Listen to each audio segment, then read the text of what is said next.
Did she? We are live. Hello, everybody. Welcome to the vinyl show, the vinyl collection, looking through the record shelves. I'm your presenter today, Bill, from the Start to Continue YouTube channel. Glad to have you aboard. Don't forget to hit the subscribe button. It's gonna just be so good for you to do that. The karma is gonna go way up. Hit the like button. We're going to talk about records today. We are going through our vinyl collection, as the show title would suggest. This show started as me going through the record shelves, I went from Z all the way through A, and picking through every record, opening them up, see what's inside, see what kind of goodies are still in there after all these years, since a lot of my records were picked up years and years and years ago on yard sales or thrifting or giveaways, all sorts of ways to get records back in the day. Nowadays, I'm going through the recent arrivals and the big artists that have not grouped within the alphabet. So today, for me, is a treat for all you guys. We're going to go through my Beatle box, and that's where all the Beatle records are. We're going to see what's in there and if I'm a millionaire or not. You never know what you find in a Beatle box. So that's what I'm going to do. As always, we have the vinyl experts joining me. And let me make myself small here so you can see who the experts are. As always, Kevin, buried on Mars, and the real Slim Shady, Chris Roberts, internet superstar, joins us on the bottom. Hey guys, good to see you. Good to be back. Yeah, we took a little week off, so it's kind of nice to get back into the swing of things. Matt Bandy will be joining us later. I just got a message. He's just hoofing it, getting ready to get on. He's got something very, very, very special ready for us. So he's getting his bow tie tied, and maybe it's cummerbund today. Maybe you'll have a cummerbund. Yeah, maybe. Yeah. I wouldn't put it past him.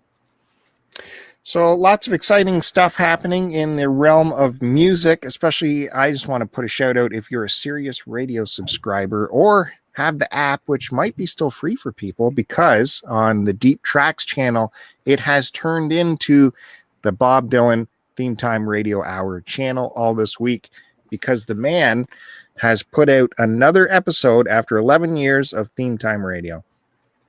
Wow. So Deep Tracks has given him the entire channel for the entire week to play back all of his episodes of Theme Time Radio. That's where he picks a theme, and he picks songs revolving around that theme for about an hour. And I mean, his tastes are highly eclectic. Can be anyone from, Chuck Berry to, Beyonce. Anyone can pop up there. It's insane. And you're going to learn something for sure, because a lot of the artists he picks out, it can be from like 1917, how did they even get a recording of this person? And then, he has stories about it, biography stuff or anecdotal stuff. Really great show. Check that out on Deep Tracks on Sirius, which this show is brought to you by Sirius XM, Pandora, Stitcher. So subscribe to them right away. As always, this is a live show, live chat. If you're in the chat, you can chat to us there, type away. Also, the link to get in the show, if you want to call in and pop in on the show live, you can do that too. And we'll bring you right in. And you can join us live. So, after about a week, anything new you guys want to bring up? Kevin, how's your week been? Anything exciting? No. Okay. Nothing. Good. I would like to plug a movie that I watched recently called $5 at the Door. You can go check out my review on it on my blog, buriedonmars.wordpress.com. But it's a documentary about this guy who runs this music club in Thunder Bay, Ontario. And if you know anything about Canadian geography, Thunder Bay, Ontario is isolated. It's about an 8-hour drive from any other town. And this guy, he grew up in Thunder Bay, and he saw the need that as bands would come through Thunder Bay for a place to stay overnight and a place to perform. So he created this place called Crocs and Rolls, because when they first started, they weren't sure if they're going to be a rock place or a restaurant. So the name kind of stuck.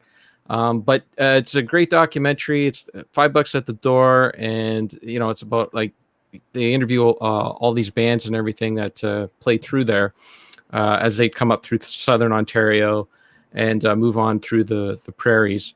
But the movie isn't just about that. It's also about isolation and discovering new music, especially in the era before the internet, and why like a place like Crocs and Rolls would be important to the people there, because music, it's not like today where you can just go on YouTube or on Spotify and stream an album. The only way to get new music into you, is you had to either know somebody who had albums, or you'd had to go and buy them yourself, unless you were into top 40 radio. That was it.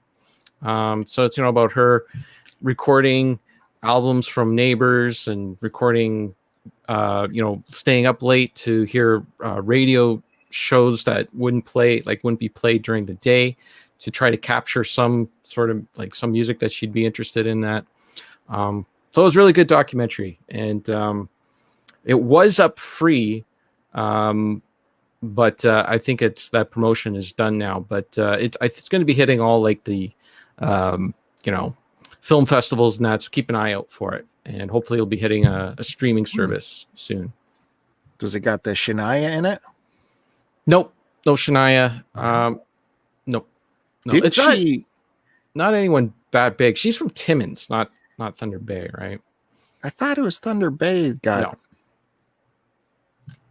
No, the big celebrity from Thunder Bay is Paul Schaefer, but he's not in the movie either, because that was all from, it's like during the indie rock era from the mid '80s to the mid '90s. So Paul Schaefer would have been long gone from Thunder Bay at that point, for sure. You also did another music thing. With your music blogging buddies, which I tried to click on to watch, but none of my links worked. Maybe because I was at work. But you want to plug that too, or is that gone and done? No, you can go still watch the video. It's on Mike Ladano's YouTube channel. I'm pretty sure it's still there. But yeah, that was a fun night. What the heck did we talk about? Oh yeah, that's right. They did this for me. It was so nice.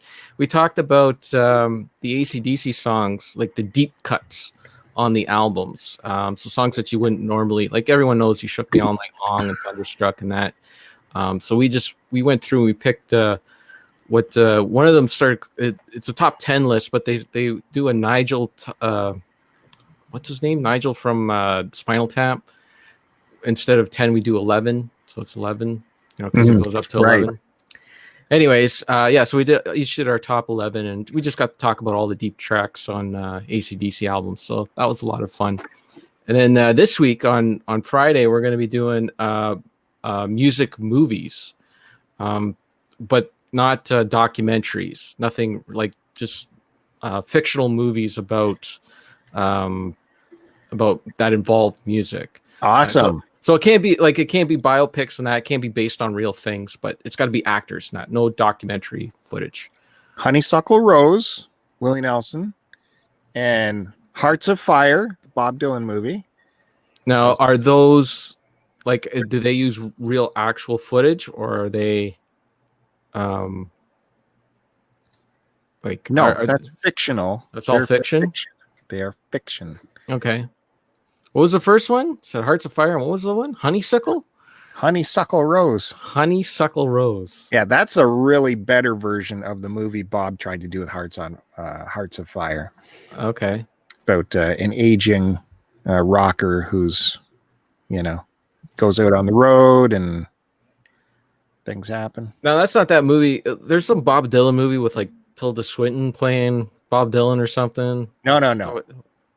What is with that movie? Have you seen that movie? Every time I see that, and I'm just like, what is going on with that movie? That's where a whole bunch of people played Bob at different stages of his life, right? Right. So, but it's weird. It's like Tilda Swinton's playing Bob Dylan. No, not her. You're thinking of it's not Tilda Swinton, but it's some lady. And she pulls it off. British girl there. She's in Lord of the Rings. She pulled it off magnificently. She was Tilda Swinton's not in Lord of the Rings. And David Cross plays Allen Ginsberg, and he looks like Allen Ginsberg 100%. Looks that I could see. amazing. But then the David Cross voice comes out. Anyways, we're way off topic here, and we're making Chris Waite. Yeah, he's Yeah. No, Poor guy. he is don't the worry about that. superstar. No, He no, is- no. That's okay. Big news coming out on the internet about Chris Roberts this week. It's a buzz. Are you allowed to say anything, Chris Roberts, about what's going on? Yeah, sure. Why not? Yeah.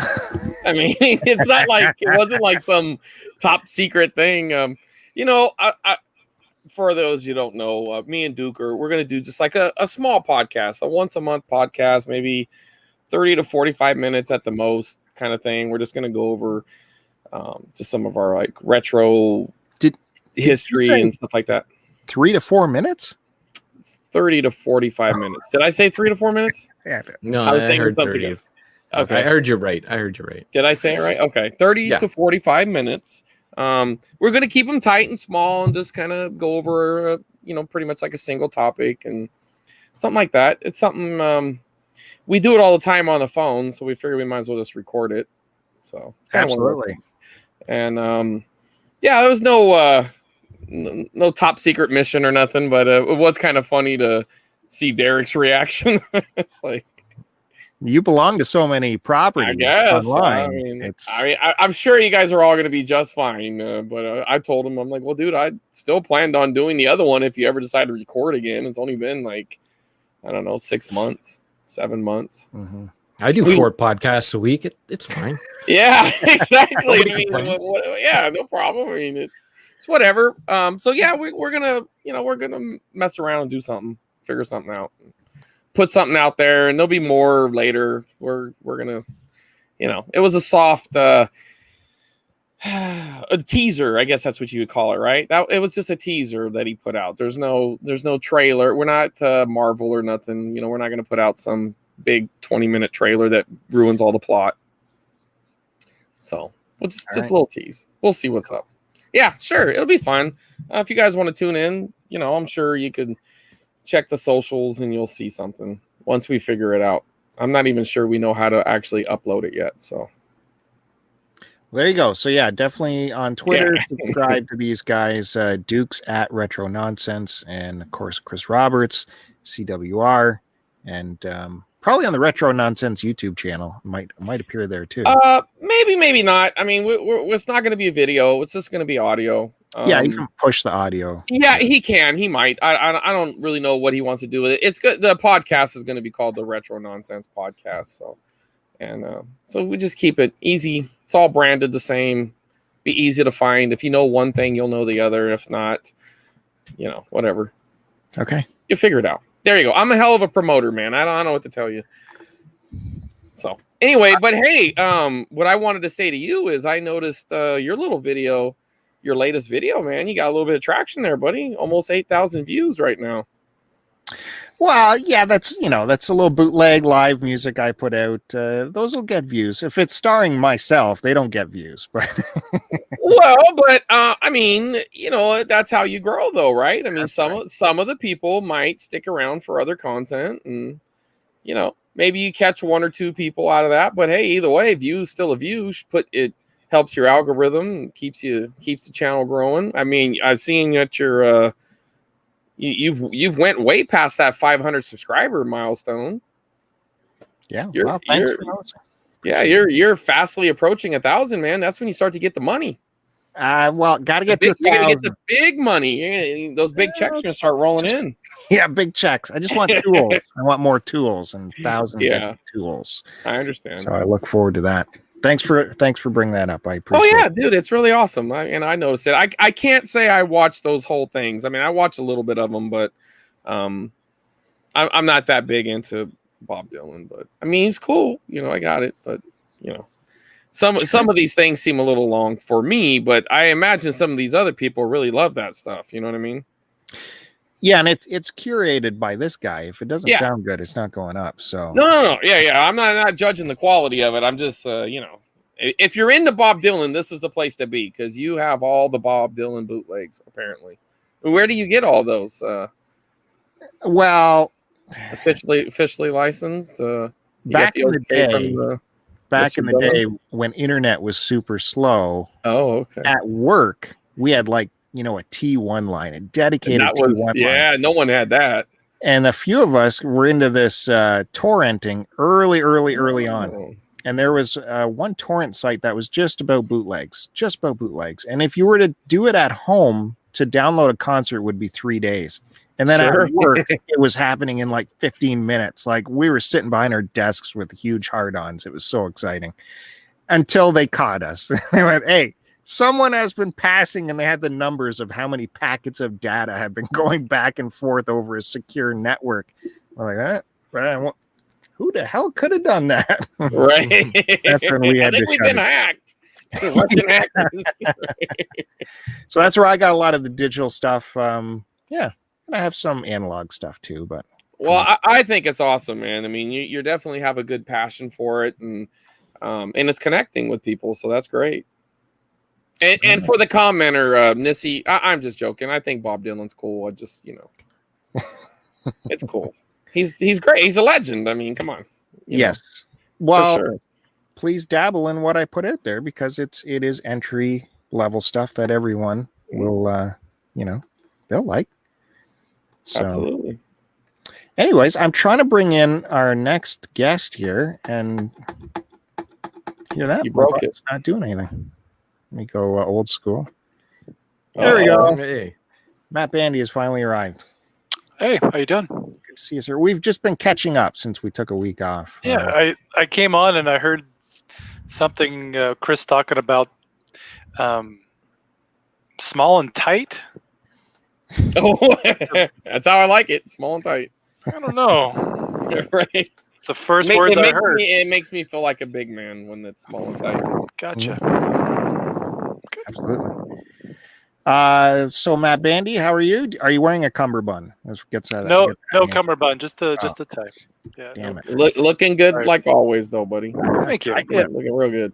Tie clip. It keeps it from getting in people's faces, Getting in their cracks and crevices.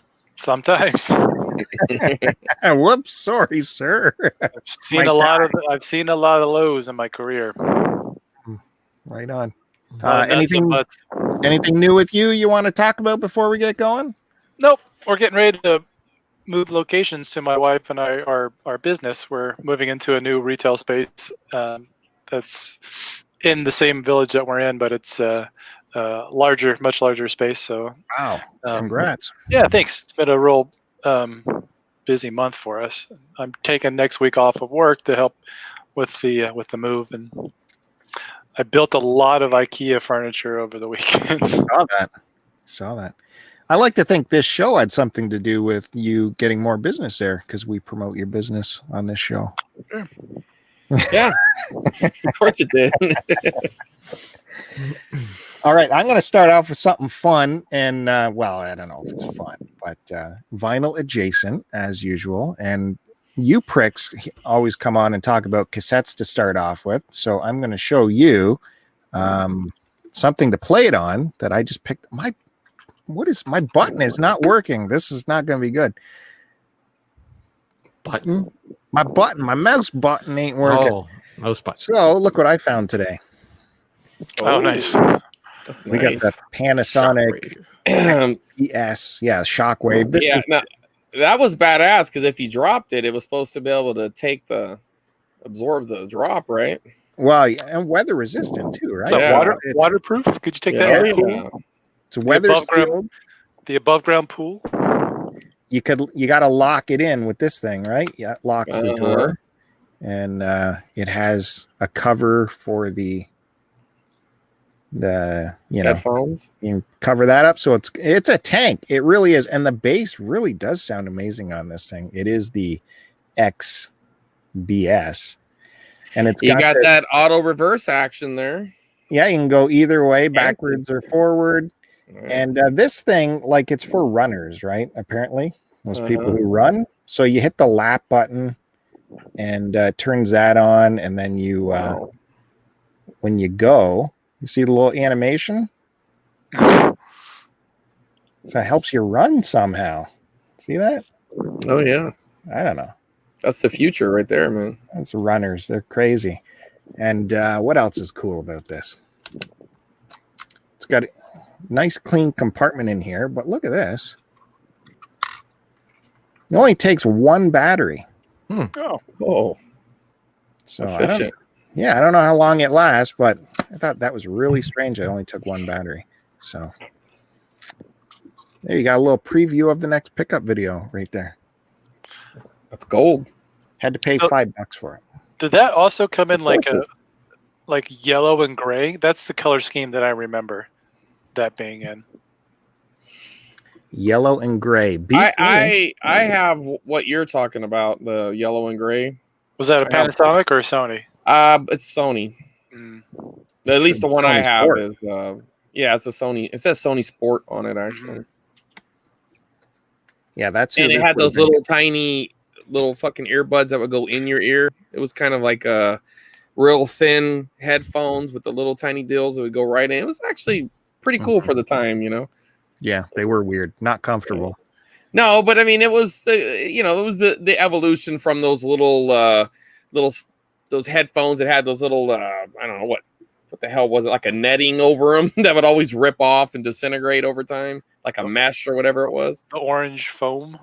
Yeah, whatever it was, that little mesh that would go on there, and you sweat a little bit, it would just disintegrate them. That's true. You know, you're right. Before that Sony one was just those super, super cheap foam ones. I actually have a pair of them, and strangely enough, they work. But I just remember thinking, man, I used to think these were so awesome when I was a little kid, and these are such trash. So that's my little quick pickup, and I'll pass it on to the next guy, Kevin, who's up in the top right box today, by the way. So we'll see how he deals with that stress of top right. Well, I'll do my best. Man. I can't promise I'll go full Bandy on every item, but I will do my best. So I got something that's a little vinyl adjacent as well, and it's going to be a preview of something I'm going to be writing up on my blog, buriedonmars.wordpress.com. We're coming up on the 18th anniversary of the day that I went to see The Who live in Toronto, September 28th, 2002. So on September 28th, 2020, I'm going to be doing a little write-up of this. So what this is when The Who was touring, after the concert, you could go to their website and you could purchase the show on CD that you had just attended. I remember that. Yeah, I can't remember how much it was, but they weren't cheap. But it's very cool.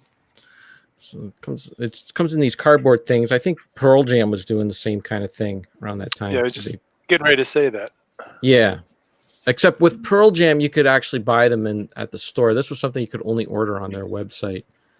They had one for every single show on the tour? Every single show. Yeah, so you could buy them. Like, you didn't have to only buy, this one. But, I mean, to me, it just made sense to buy, the show that I was at.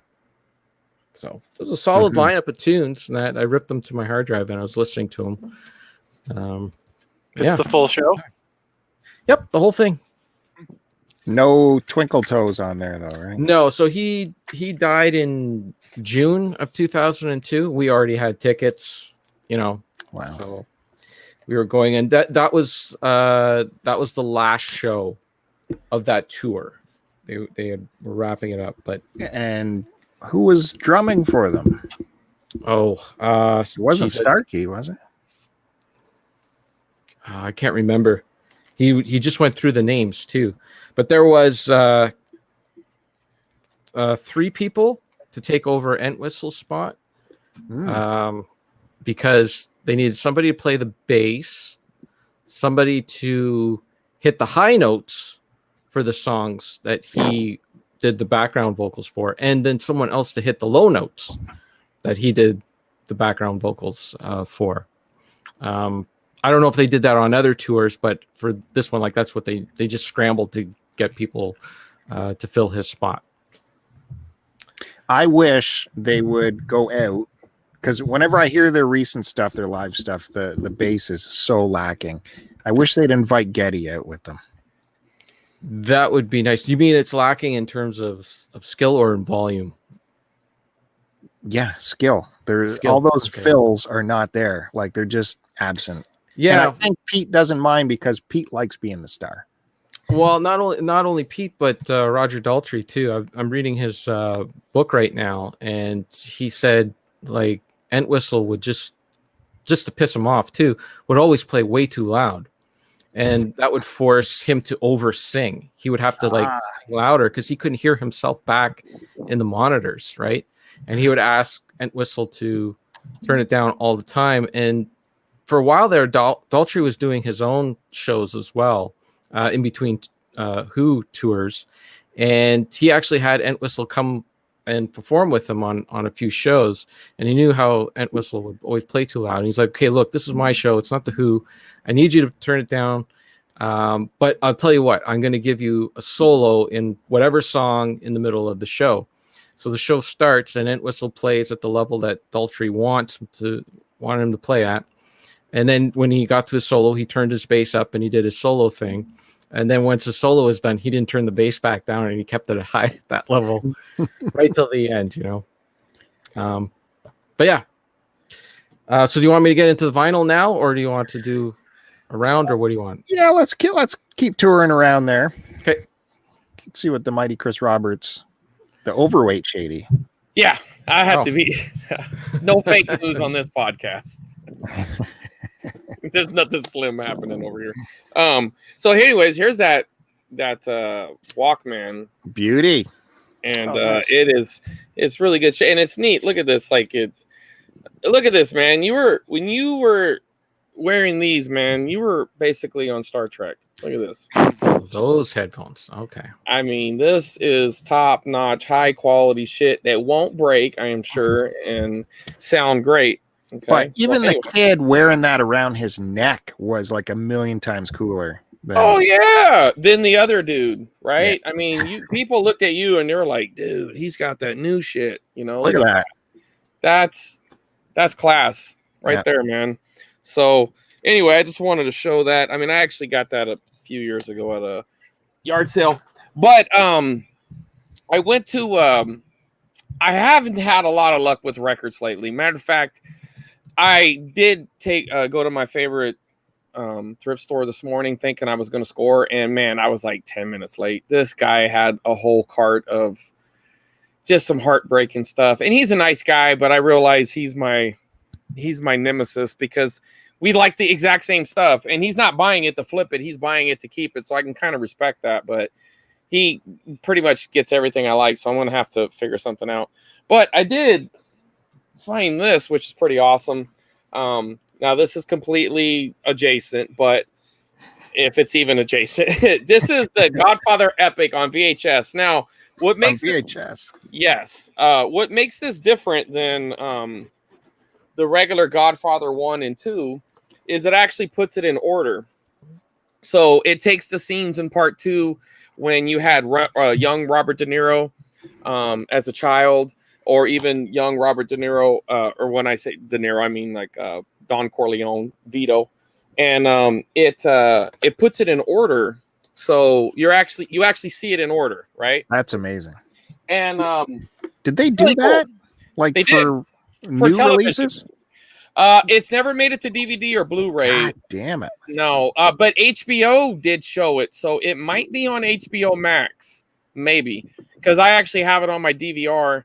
Because HBO had it on, and I remember a long time ago there was this network called Spike TV, and they showed it, and it was the first time I've ever seen it because I'm really into film. I like director's cuts and stuff like that when they show scenes that you had never seen before, and I was seeing it out of order, and I was thinking, what is this? Because I'm a big fan of the Godfather series, and so it's 1 and 2, but it's all chronological. So there's no flashbacks, and they also put in the deleted scenes as well. Like there's a scene where where Vito gets some revenge. They show some of it in the original cut, but there's a couple of guys he got that they didn't show. And same thing with Michael when he goes back to avenge his Italian wife that was murdered, Apolloni. They show some of those scenes, so it's really cool. It's really well done. If you're a fan of The Godfather, it's worth seeking. It's about $20. It's about a $20 set. I luckily got this for $1, but even on eBay, it's worth it, man. And it also comes with some artwork and other stuff. And then this is another cool thing I got while I was there.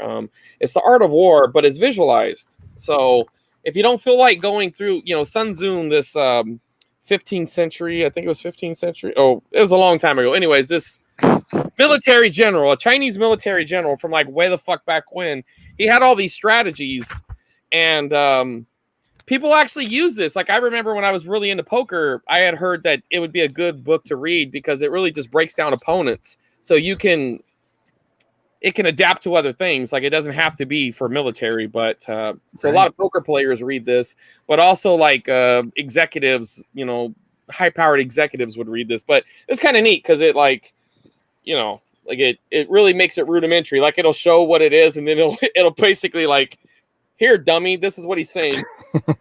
You know what I mean? So I thought that was kind of funny. You know what I mean? It's like, it really breaks it down to, and what's really funny is there's so much of this stuff that, or interesting, I should say, that I didn't realize like that came from him. Like these little sayings and stuff. I'm like, oh, so this is where that shit came from. So, anyways, pretty cool. I was happy about that, but I missed out on all the vinyl. I mean, this guy, he had the original Michael Jackson albums. He had classic rock. He likes everything. He had punk. He had it all. And I'm like, oh my God, where did all this stuff come from? And he's like, yeah, I was over there. And I was like, I mean, he was in our sorting area. This is where we go and we take our crap and we kind of look through it. You fill up a cart and then you get the hell out of the way. And we got this little sorting area so you can make sure, everything's in there. You can look at the albums and stuff. But he's the guy that gave me the MC Hammer tape a couple weeks back. But right, he wasn't coming off any of that vinyl, and I didn't blame him. I didn't even want to stick around. He showed me the stuff that he might put back, and I'm like, yeah, I'm good with all that. That's garbage. But well, cool pickups nonetheless. What, The Art of War, right? Yeah, but it's called The Art of War Visualized. Yeah, if you like that, you should really check out The Art of Love Visualized. That's really good too. Yeah. Okay. Hey, you were talking about film too, just before I get to Matt Bandy. I was dutifully filling out my Letterboxd what I watched and a few reviews. And I noticed like my buddy Kevin has a few reviews on there. So I wanted to check out what he thought of a movie. You know what this guy does? He puts a link to his WordPress on there instead of the review. So you got to go to his WordPress to read his actual review. It works. That's next level shit right there. I don't like that. I don't like it. How are you going to get the hits, man? It works. You could see where where hits come to your blog from. It works. God damn it. Smart. Yeah, you suckers. Worked on you. Time. I saw your comment. Yeah. That's true. He knows what he's doing, man. Yeah. God damn it. All right. Let's get to the main star here. Matt Bandy in the bottom left. What do you got for us, sir? Well, I thought I was going to be a little bit later than I actually was. So I didn't bring any cassettes. So no cassettes today. I apologize for that. But I do. I'll go. I'll start with my.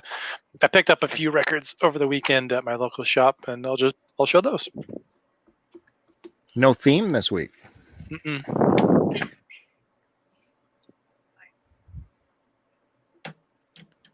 Sorry, my wife was leaving and giving me a hard time. We heard. I'm sure you did. Yeah, we did. I did anyways. These are good headphones.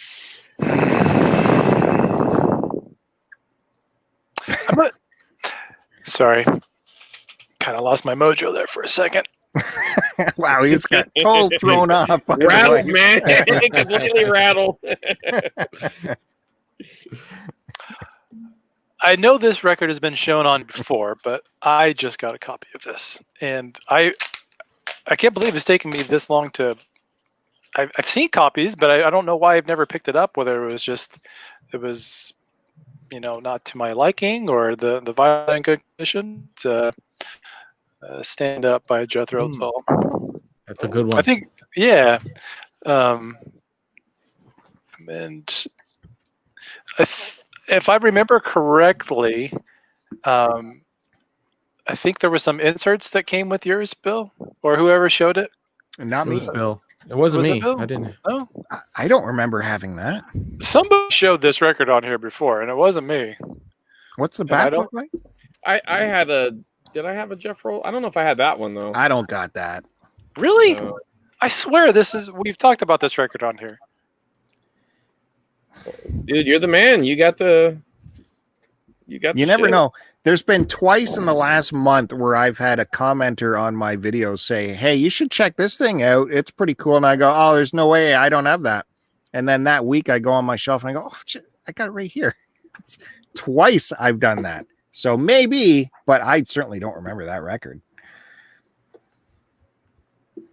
Looks cool. So there, the record store that I got this at had 2 copies of it, and they were different, but I couldn't tell the difference. One was an earlier, one was a later, and I just went with the one that looked the cleanest on because it was.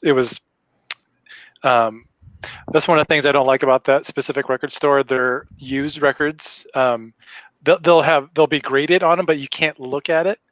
But I've never had an issue buying from there before. So, and they have their return policy is always really good. So that was the unfortunate thing that I couldn't take a look at it, but it's clean and plays fine. I'm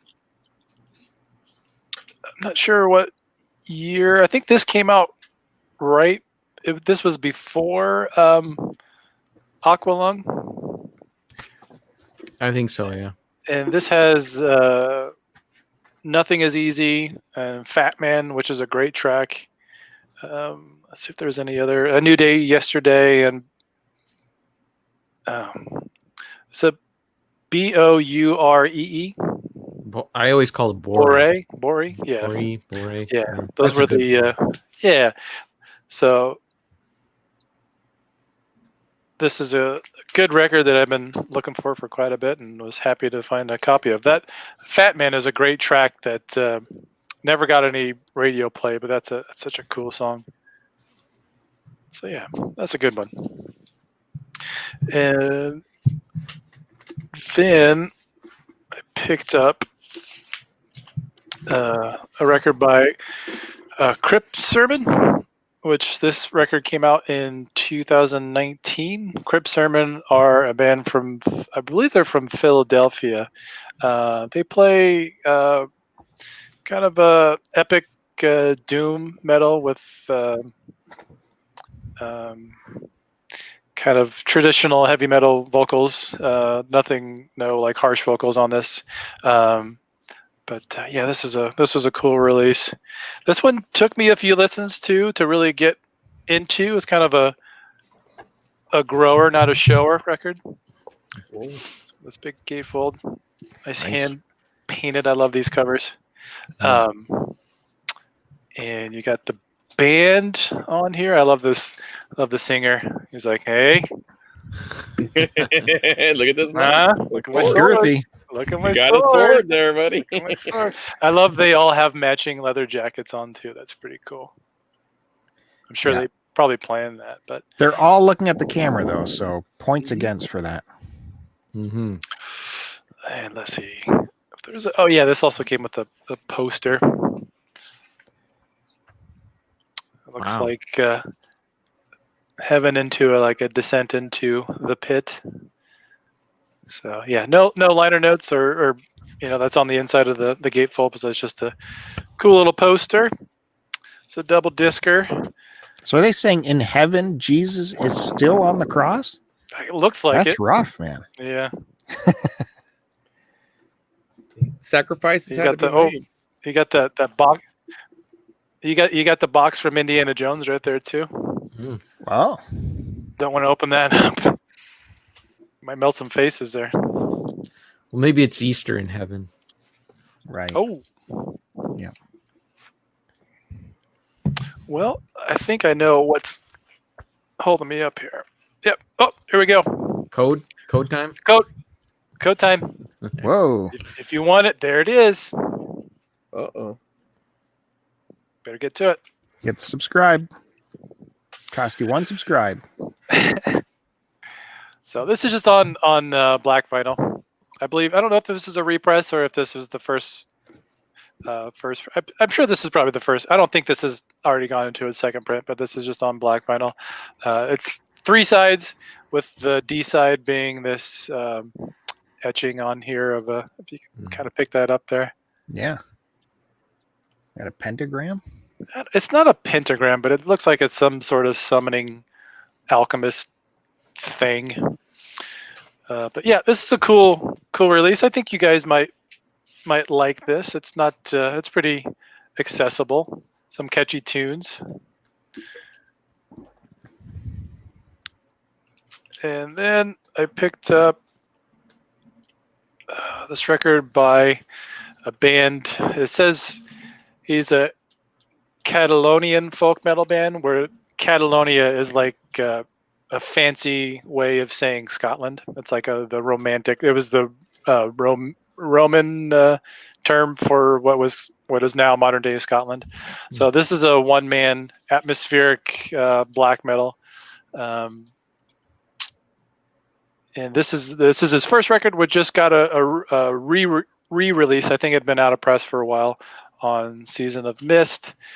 This is a band I just discovered within the last couple years. All of his albums, he plays all the instrumentation on it. Sometimes there's some guest vocals, but it has mostly songs about nature, some mythology, and there's some folk elements, traditional like Irish or not Irish, Scottish folk in the music as well. So it's a cool mix, and the records are it's on black vinyl, but the sleeves are these awesome pictures here of what I'm assuming is Scotland, where he's from.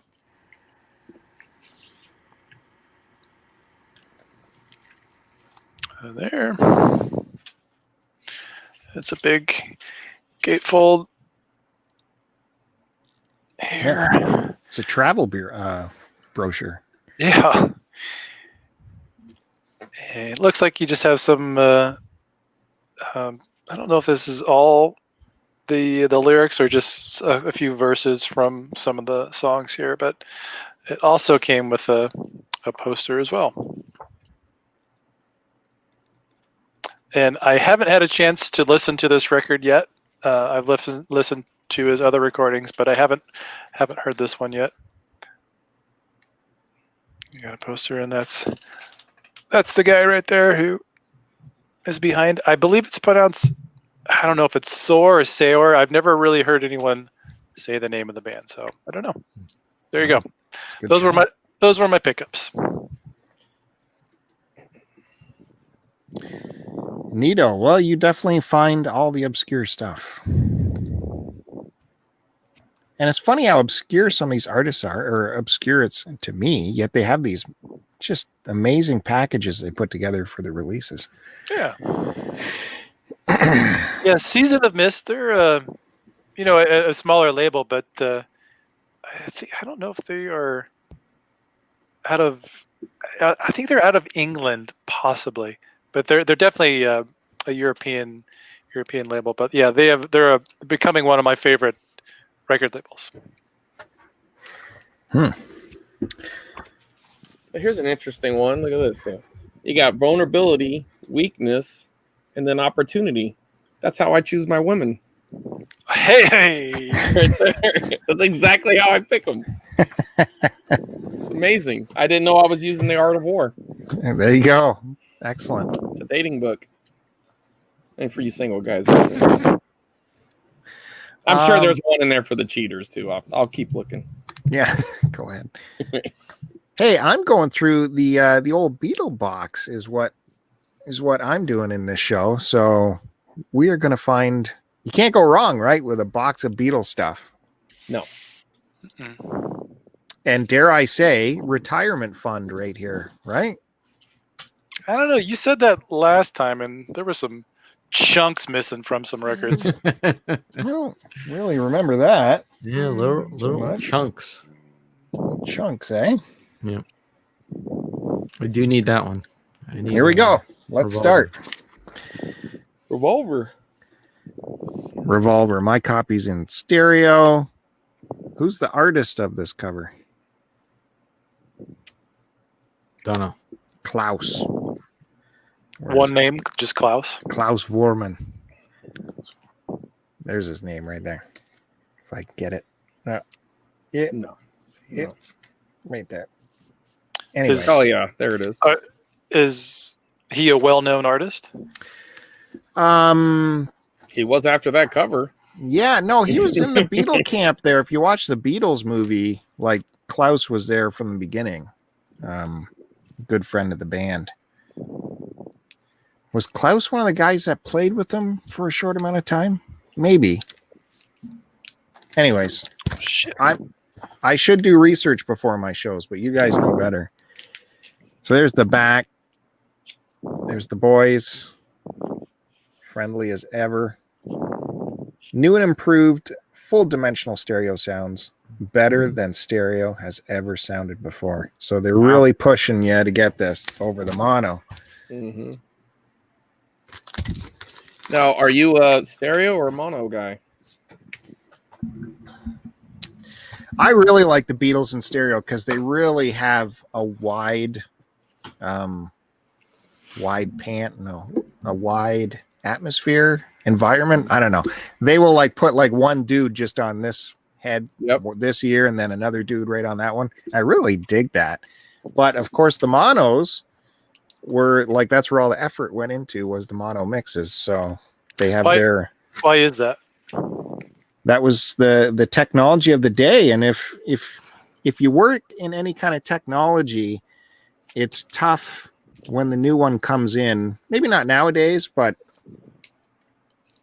definitely in the past, I found like even me working in television, whenever a new thing came, it was so hard to let go of the old thing because it's what you knew. You knew how to work it. And you knew the ins and outs. So I feel stereo might have been the same thing where they're like, that's cheating and it's cheap and it's stupid. Mono, we got to work for it. We got to make this bounce across the room in a certain way to hit their ears at different times using the room.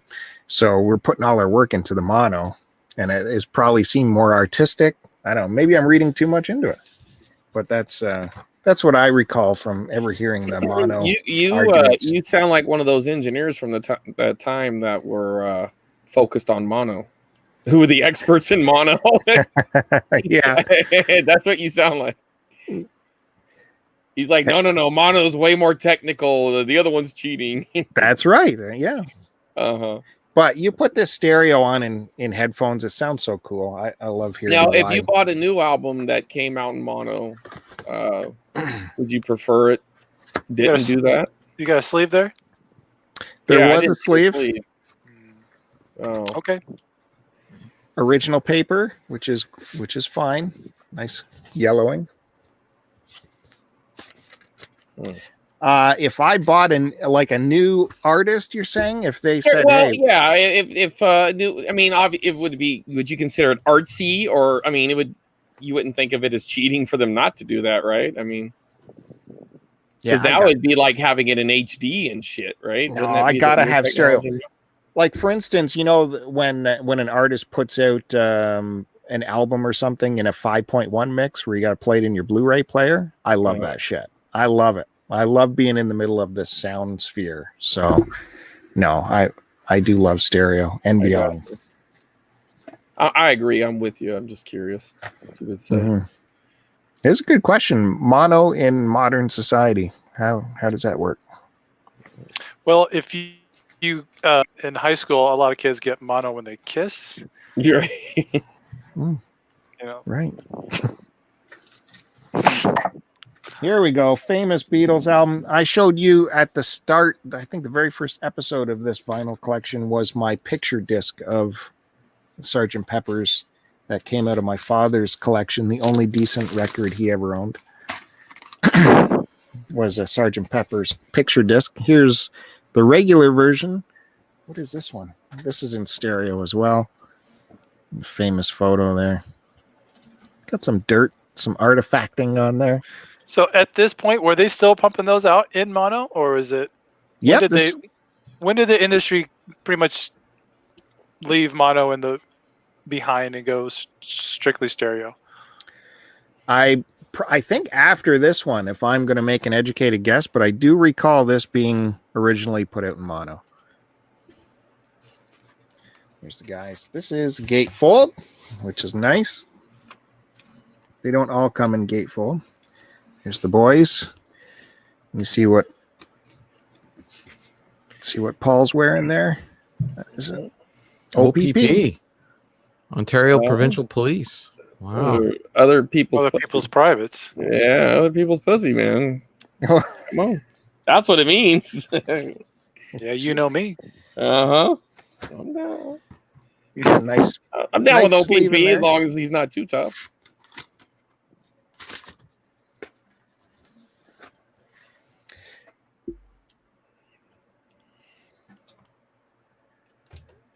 This record's fine. Beautiful as they all are. Capitol stereo. Hey, I hope you guys went back and watched my Capitol Records in Canada video I was talking about last episode, where you could learn about all the different ways to age these, as in the Capitol logo would be different and the wording down at the bottom here would be different. And then you could tell me how old this is, because I forget all that stuff. But I can tell you this is, if not an original pressing, it is like of age, because it has a certain weight and thickness to it. Whereas remember those albums in the 80s they put out that were so super flimsy? This is Bill, I got a question for you. Oh boy. A trivia question for you. I'm no good at that. I got no memories. What real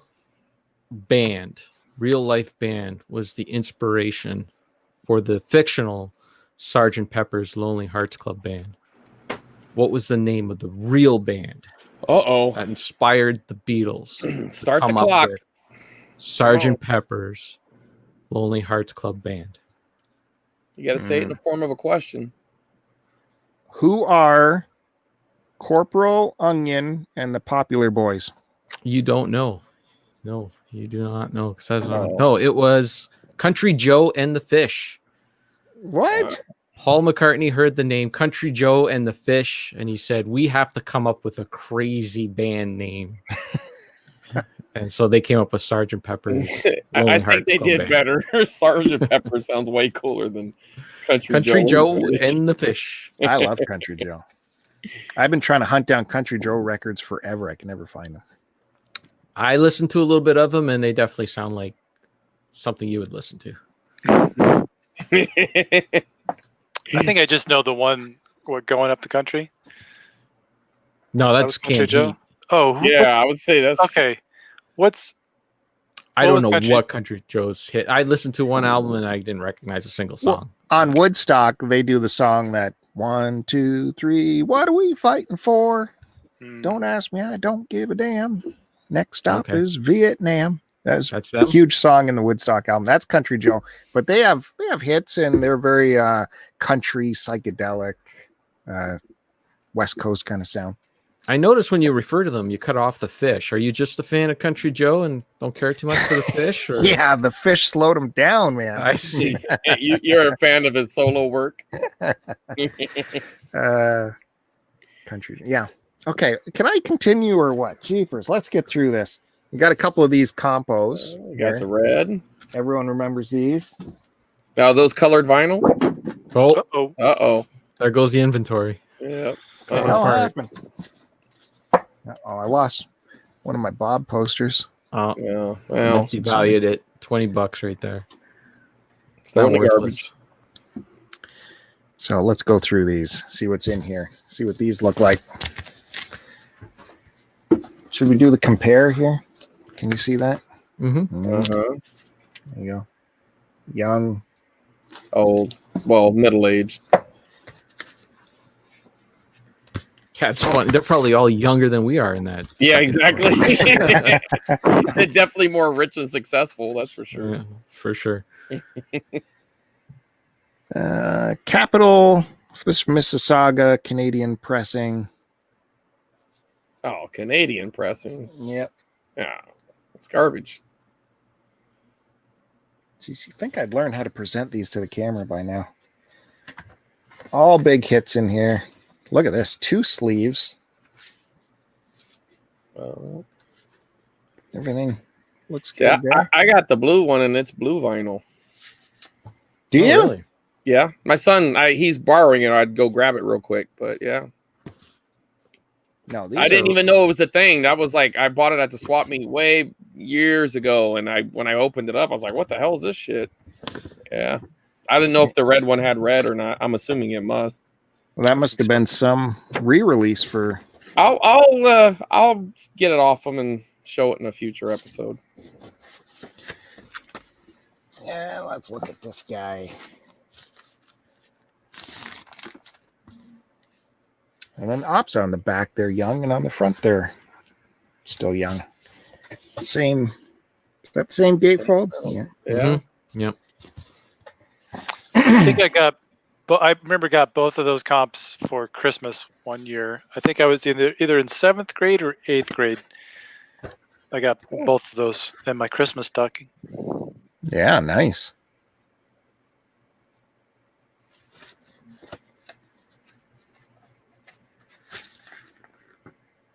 Yeah, these are in beautiful shape. Beautiful shape. What? On Capitol. See that?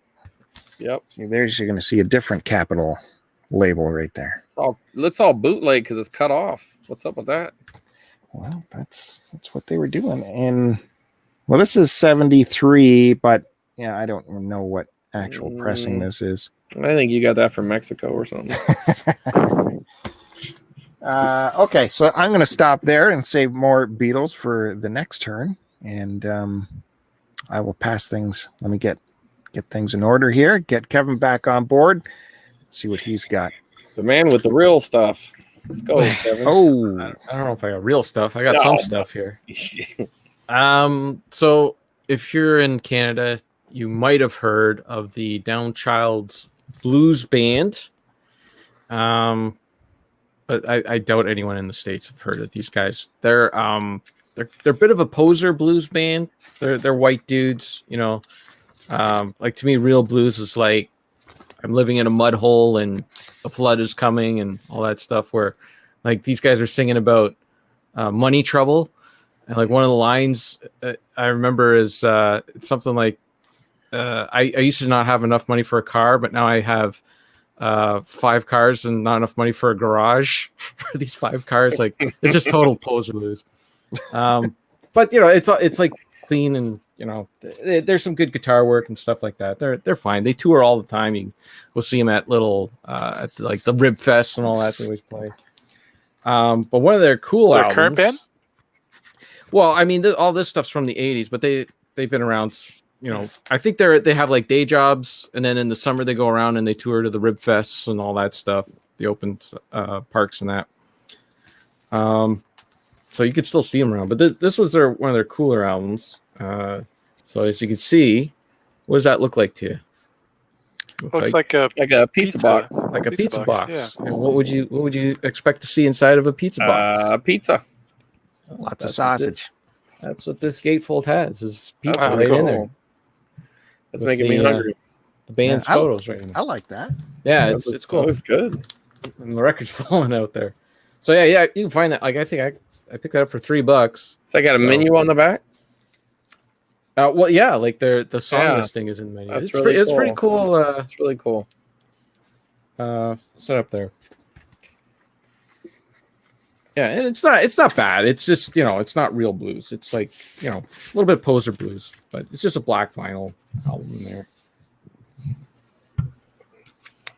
Done on the Attic label. There you go. So Yeah, I just don't know those dudes. little Canadian band. So if you're ever in the blues section, you find them cheap, pick them up. I grabbed this. This was off of a friend who was selling a bunch of stuff, and I just grabbed it. I like the Doors, but I'm not too like. I usually try to avoid the greatest hits stuff unless I'm only a fan of the greatest hits. But this album is featured in a classic Kids in the Hall skit where this guy goes in to buy a record, and the guy behind the counter is like telling him like all of his stuff that he wants to like listen to is crap. Like he's looking for the new Depeche Mode. He's like, that's crap. And I'm looking for the new this, all that's crap. He's like, well, maybe I am thinking of getting into something older. How about the Doors? And the guy behind the counter perks up. He's like, oh, you're into the Doors. He's like, yeah, maybe I should start with the greatest hits. And he picks this album up, and the guy behind the counter comes around and takes it. He's like, greatest hits are for it's not nice language, but he says they're for pussies, and he uses the F word and throws it away. And yeah, but anyways, it was this album, so I was like, well, I gotta have that album just for that. But so now you're good. scared. You're scared of greatest hits now because that sketch. No, I've never I prefer to have an actual album. Like if I'm gonna sit down and listen to a whole album, I prefer to have but there are some bands like the Guess Who. Like I'm really only I'm not really a fan of their albums. I just like the greatest hits. So that's one that I would get. Yeah, greatest hits are a good starting point for a band. If you're not familiar with their music and you want a wide variety of their stuff, like the greatest hit, you'd like, I like the song. I'll find the album that song's off of. But now you can go stream stuff now. Like you don't need, Yeah. So there are some bands where it's all I want is just their greatest hits. I don't really care for the others. But if I like the band, I'm not going to bother with their greatest hits. I'm just going to collect their albums. Like these guys, Dr. Feelgood. A lot of guys don't know about Dr. Feelgood. They're a real good rock and roll, straight up rock and roll band. These guys should have been as big as AC/DC. Where are they from? They're from Australia, of course. And yeah, they play like that Chuck Berry, Little Richard style of rock and roll. And this is a live album. I want to find more of their stuff. But yeah, this was a live album that they did, so it's kind of a greatest hits, where it's all like their live stuff. Yeah, United Artists or United Records, United Artists Records. I knew they did movies. I didn't know they did records as well. But yeah, they're a pretty good band. I think I featured a song or two from them on Mars's mixtape. When are you going to bring that back? It's too much work. Not enough people cared. Not enough people cared. Kevin. So should I save the Bob Dylan for the next round, or should I go into it right now? That's what's up now. You're going to preempt me on Bob Dylan stuff? It's very extensive. There's a lot here to go through. Well, give us a little taste. Give us a taste. But that's it. That's all you get. Yeah. Whoa. That's it. Okay, guys. Because if we go too much further, we'll get to the end very quickly. I only have two. Do you want me to show them now, or do you want me to wait? What do you say, boss? Yeah, give us one. Give us one. All right. Well, this is Bob Dylan's first album, right? Yeah, I think it is. For some reason, someone highlighted some stuff on the back. I don't know why. Maybe they brought it in for show and tell. We must study these passages. I don't know, because it's just this is just stuff about Bob Dylan. It's like a newspaper article about him or something. But for some reason, or this might have been part of a radio station thing, because it's got this funky thing on here. So maybe the DJs would okay, that's the stuff to say to talk up the album or something. That makes sense. Maybe. I don't know what's going on. Yeah. Oh my goodness. Is there a sleeve in there? There's no sleeve in there. What? Oh, disrespect. I guess I really don't care too much about Bob Dylan. I think I grabbed this at a yard sale. I did not pay too much for it. They call that pulling a bill. Pulling a bill. I don't even have my sleeves down here. I'm gonna have to go grab some upstairs. Yeah, there's no sleeve in here. Wow. There you go. Yeah, So that's cool. my other Bob Dylan record's coming up next. Awesome. That's his first record. Couldn't even get any of his own music on there. Had to do covers. Really? They're all covers? The greatest songwriter in history couldn't get his own music on there. Got one, I think. Kevin, did we talked about the Australian band Radio Birdman? Radio Birdman? Radio Birdman, yeah. No. Okay, so they're an Australian band. I think you would like them. I don't have any of their records. There's like a discography record that you can find. That I think that might be the only commercially available of their stuff. They're a pretty obscure band, but it was like from the late 70s, early 80s. It's kind of punk rock, kind of rock and roll, but I think you would dig it. Okay. Radio Birdman. Okay. Writing them down. Yeah. That just reminded what the band you showed from Australia that reminded me. Dr. Feelgood. Dr. Feelgood. If we talked about or if you knew Radio Birdman.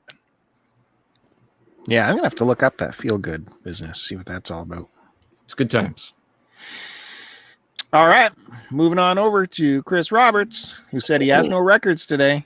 Well, I have two, but I also have this. So look at this. You got resilient and prepared and flexible, and then it says not to be trifled with. That's Matt Bandy right there.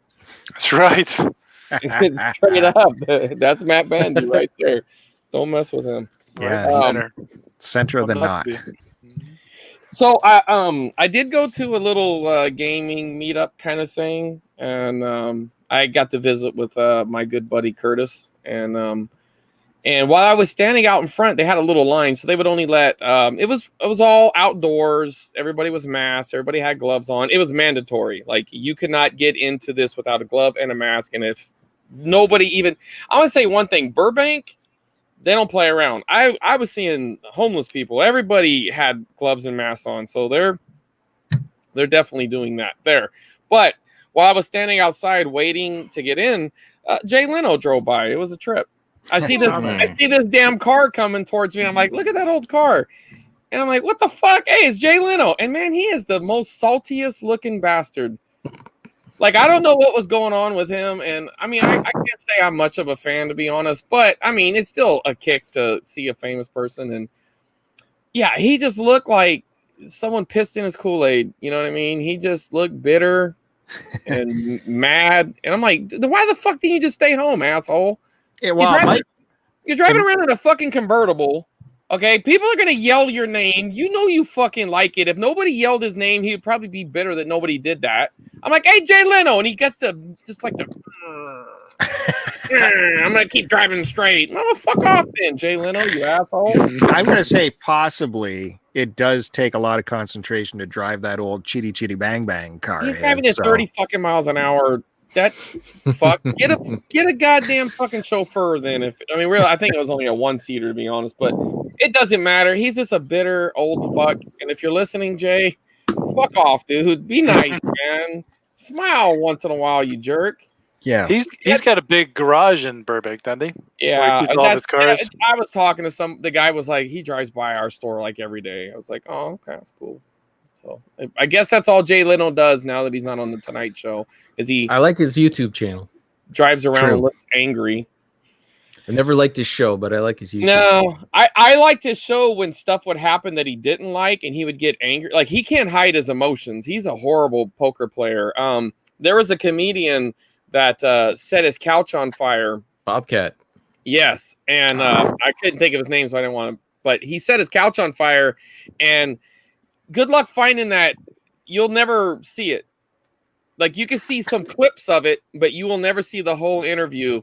And they pressed charges against him too. It was interesting. Like you could see he was mad. He was, like, what's wrong with you? And then he made him sit in it after they put it out. He's like, now you gotta sit in it, and he did. I was like, wow. But they you can see a clip of it on the Gary Shandling show. They actually show them watching it, but that's I've searched and searched, and I mean, I'm in this group that go ahead.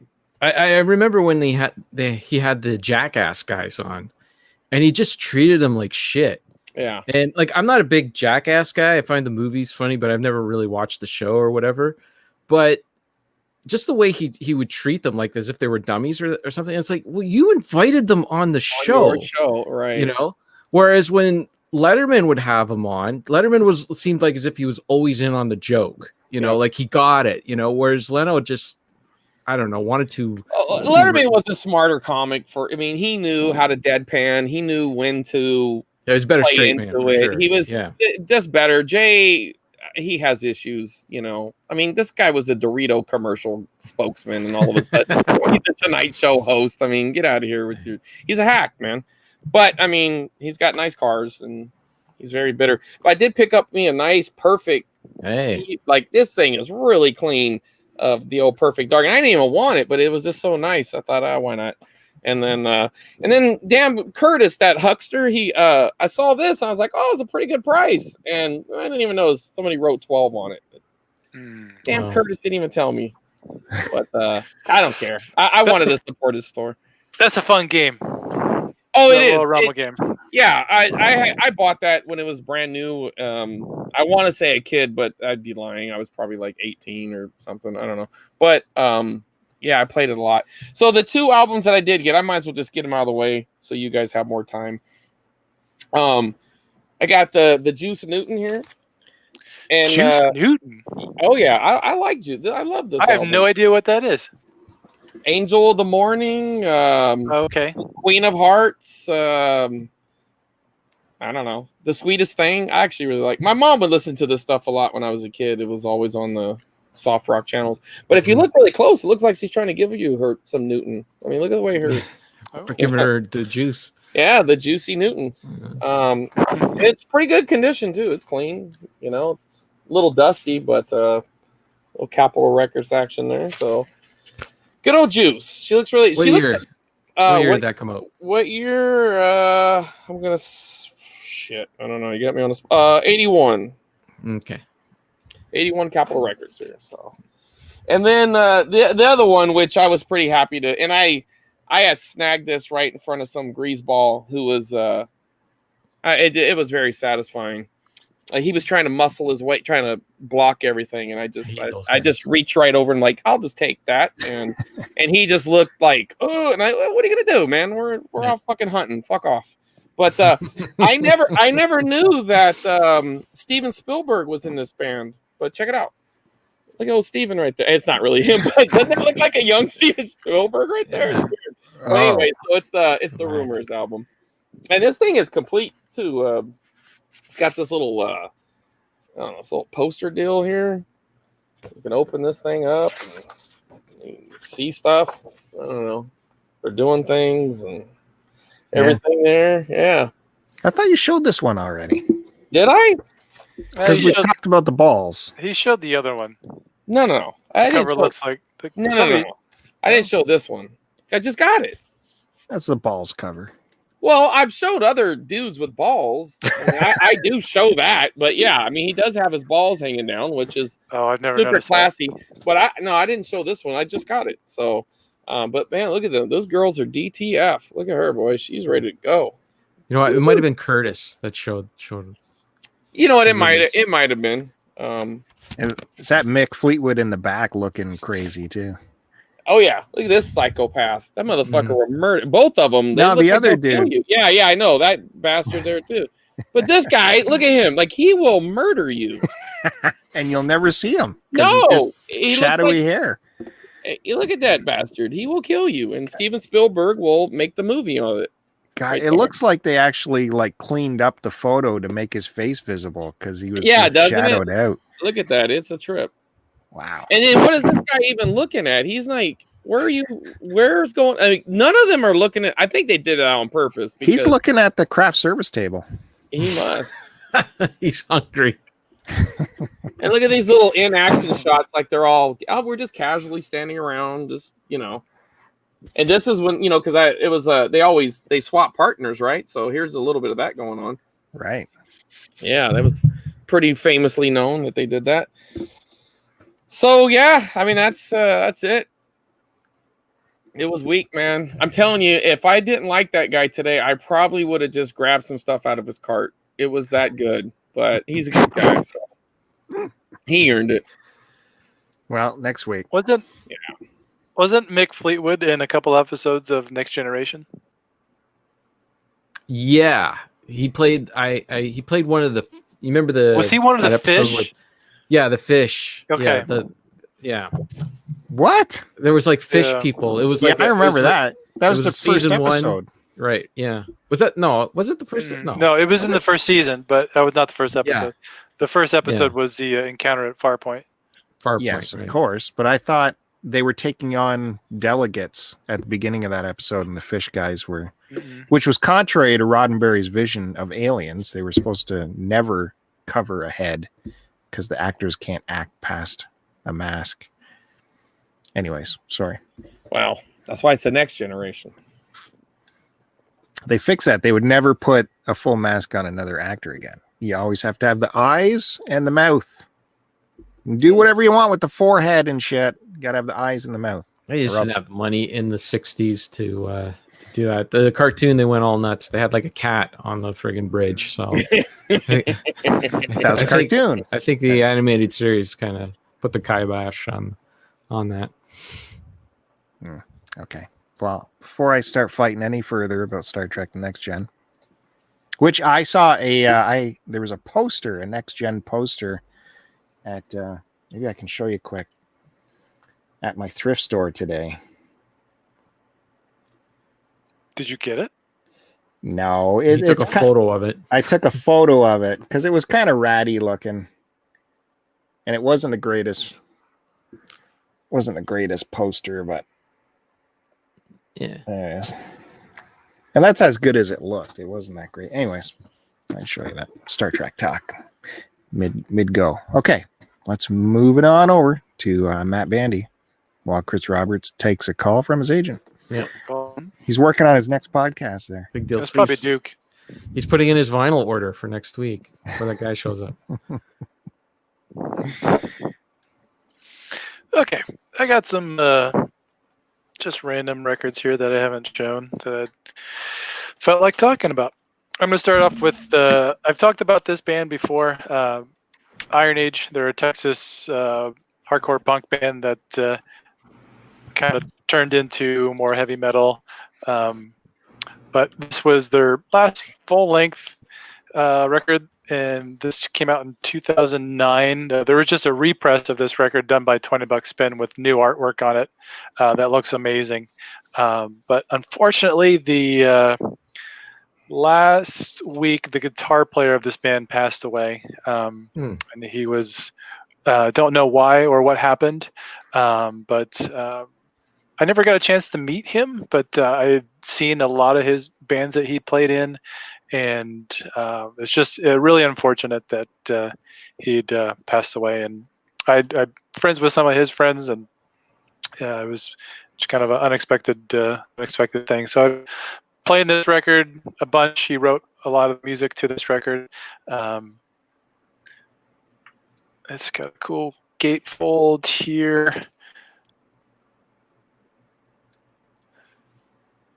And I believe this is on, yep. It's like a milky white vinyl. Nice. It's kind of see-through. A big around. Yeah, this is a great record. Kev, I think you might like this record. Give it a check. It's on Spotify. They just put this stuff on Spotify. This was on released on TP Records, which they I don't know if TP's still around, but they were known as for stoner rock. It's just this is not, but yeah, this is a great record that is just keeps getting more praise as more people discover this record. And Iron Age is still kind of a band. They play shows, or they were playing shows every once in a while. But as far as writing new music, I'm not sure if that's in the works or ever going to happen again.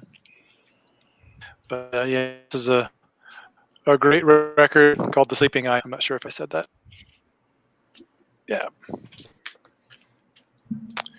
And let's see.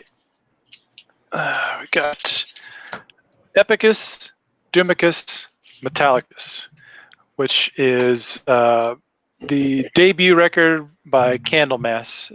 Candlemass are a Swedish doom metal band. This is kind of a staple of the genre, considered a classic. This introduced more almost not operatic, but really big soaring vocals compared to other doom metal from the time. And let's see here. Oh, this was a repress of the record that was put out in 2010 by Peaceville. This looks like this original sleeve with some a little write up by the bass player.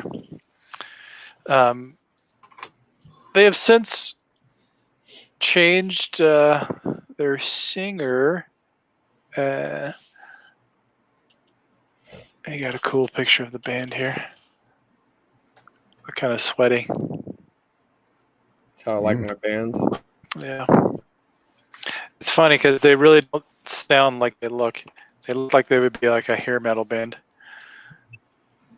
But this was, I believe it's on, yep. On red vinyl.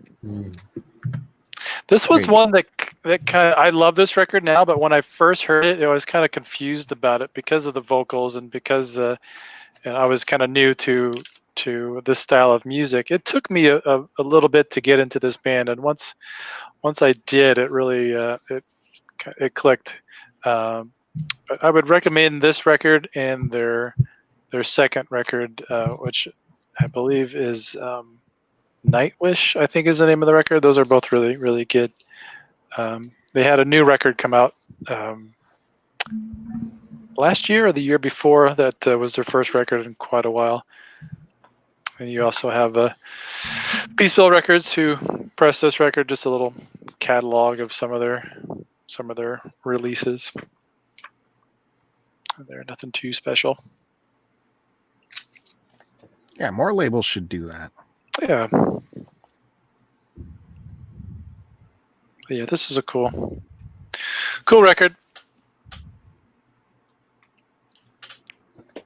Are they more slow and melodic, or? Yeah, it's slow. They're slow, very epic, really big, grand sounding. Yeah, I think listen to it, Bill.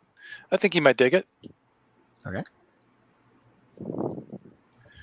The very, very unique vocals, and that's kind of what they're known for, is that sound. If I can get this, I got a really tight sleeve here. So this record was from 2018. This was my favorite record of the year. I have talked about this band on here before, Solstice, which are an English, kind of hard to pin them. They get lumped in as like a doom metal band. They do have some doom influences on it, but it's just like epic heavy metal with some folk themes, like traditional Celtic or British folk influences. I love the artwork on this record here, and this was my introduction to the band. This was their first record in like 10 years when this came out.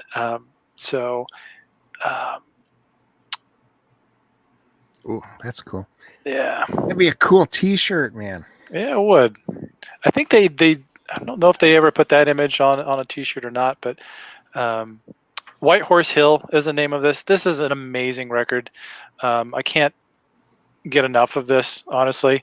You got a picture of the band, and I've mentioned before that this band has gone through a ton of different lineup changes. I think there might be only 1 or 2 original members left, and there's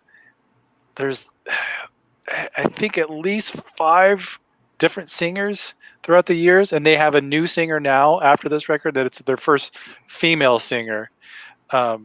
So there's so much variety in the records. I think that's kind of why it's hard to categorize the band, because it's uniquely them, but every record sounds a little bit different, and a lot of that has to do with the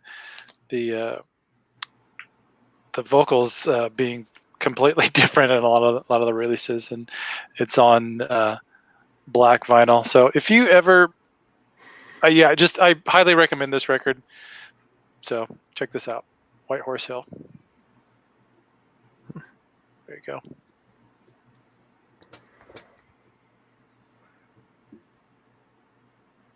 Very neat. All right, I take that grand pause as Matt Bandy is done for this turn. Yeah. And it goes back to me. The focus is back to me. Going through the Beatle box. The values keep going higher and higher. I should just quit my job now. I feel I'm letting you guys down because things have looked very good so far. There's been no jaggedy edges. You even had the sleeves, which is a miracle. Oh, before I get too far, I did do the Sgt. Pepper's before, and I said I led off this series with this album, which is the Sgt. Pepper's picture disc. So that's in the Beatle box here, but I already went through it, so no need to go through that again. Get that out of the way. What next is the White Album. Boy, that was a big deal. This was going to be their grand opus, the Beatles' White Album. If you got an early pressing of this, it would be a numbered edition, but I have no numbers on mine. So you takes what you can get. The back has some splatter effect here, they call that. But otherwise, pretty clean for the White Album, for an original White Album. This would have came with a poster as well. My poster is under glass upstairs in my hallway, so you won't get to see that. Kevin has seen it. Yes. There's the boys. There should be pullouts of these photos in here as well. I don't know if they're here.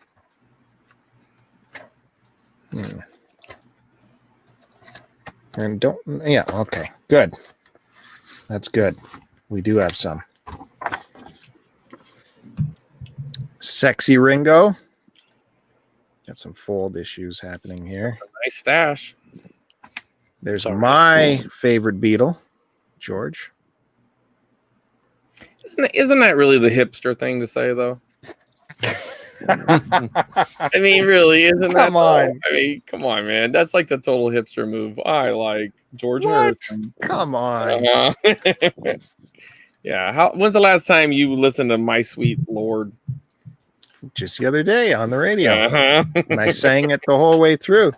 There's everyone's normally favorite Beatle. There's Paul. That's my favorite Beatle. Because he's so dreamy, right? He's the better songwriter. Whoa. I said it. Wow. Oh my God. I feel he relies too much on the anthem, where it has to go over and over and over again doing the anthem. Hey Jude is like 4 minutes too long. I do not like that song. Like, why does it have to go on and on and on with the anthem bit? And he does that on a couple of songs, and that not happy about that. That's where George would excel. Vinyl looks George just writes succinct masterpieces. Well, George didn't have to do the whole album. He'd only have to like 1 or 2 songs. That wasn't his fault. He had more songs. Yeah. But Paul and John had better songs. Whereas George wanted to rip off Motown. So there's all kinds of statements being made there. Uh-huh. Wow. I mean, he did get sued and lost. He did? Yeah, for My Sweet Lord. She's so fine. You had to pay. Someone's got the facts going on here. I mean, I love George Harrison too, but just I like him too, but yeah, no, it's funny. I do remember that. Yeah. Well, you don't remember where you've heard something, and that's where a producer should have come in and said, "Listen, that sounds like this." I don't remember John or Paul getting sued. I guess not. Oh, okay. Here we go. You know who else? It just I don't know why it popped in my head, but when Ray Parker Jr. got sued for Ghostbusters. Mm-hmm. Yeah, that was pretty cool. Oh, Huey Lewis is like, hey, wait a minute. Sounds like my song. Speaking of Hey Jude, here's the Hey Jude album. Got John looking like an Amish man.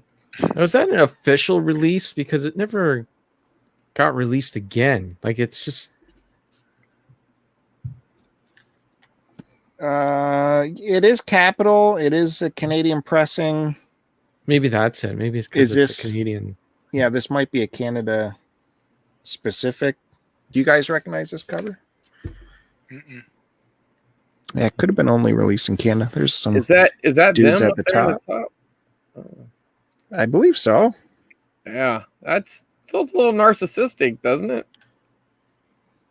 A picture of them in front of a picture of them.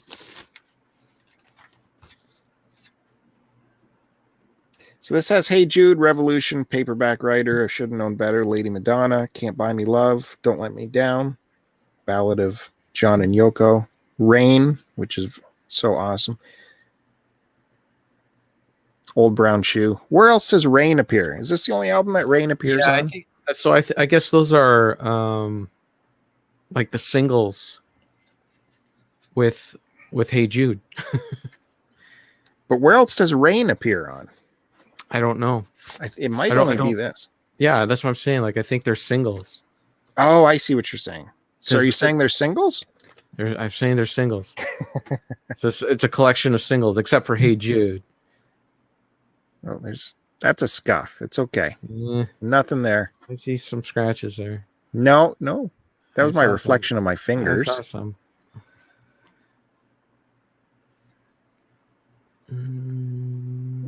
Yeah, that's nothing. That is beautiful. Congratulations to me again.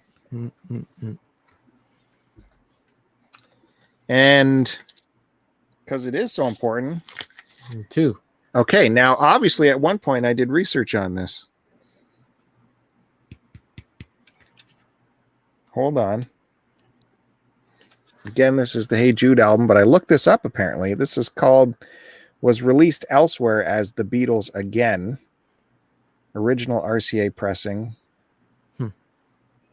Now, what's in here is the original RCA pressing should be Hey Jude, is what that is saying. But it does say Hey Jude on the spine. Distributed in Canada. This is, again, another Canadian pressing. Everything looks the same here. I'll have to open this up, see what's different. Yeah, because that probably has the more rockin' version of Revolution that you hear on the radio, right? But that's not on the White Album. It's the more bluesy version of Revolution. Which do you prefer? I don't care. They're both great. That's a good answer. I'll listen to both. Well, they both appear on the White Album. Both versions? Yeah, don't they? Uh-oh. Here we go. Okay, here we go. So yeah, this is on... go to the internet, Kevin. Come on. I'm going. Don't let them just challenge you like that. This is on Apple. Didn't you just show the White Album? Yeah, I did. Look. Yeah, break it back out, Bill. We're breaking this down right now. So this says The Beatles Again, even though it should be called Hey Jude, and it is on Apple, whereas the one I showed before... He's challenging your manhood. is Hey Jude. So yeah, we do have a variation here, and we don't really know why and what's going on.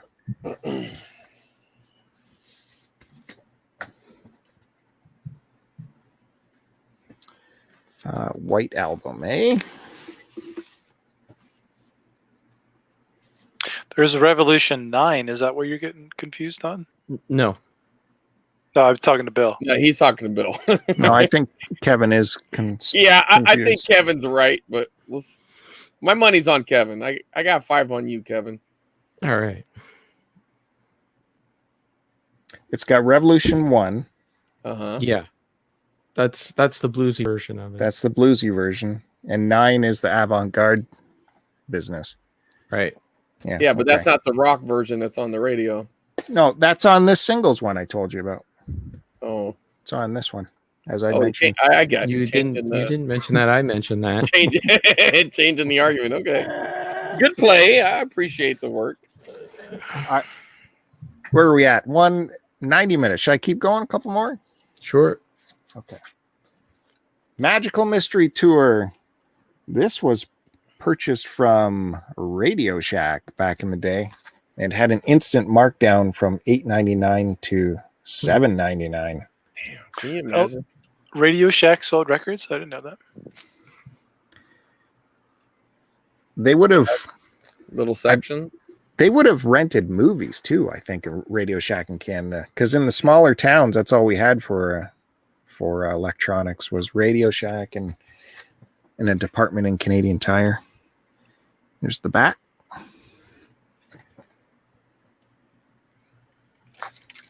So we have Hello Goodbye, Strawberry Fields Forever, Penny Lane, Baby You're a Rich Man, All You Need Is Love. And opens up into a gatefold.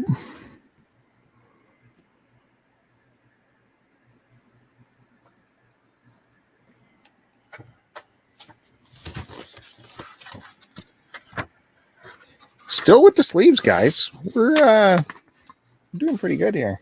You treated your Beatles records well.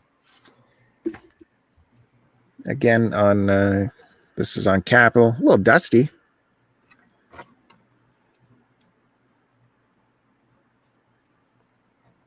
To be honest, a lot of these Beatle records I picked out of my brother-in-law's basement, and he did not take care of records, so it is kind of shocking, unless I upgraded these over time. And we have another version of it, so what is different about this? Looks the same so far. No Radio Shack stickers.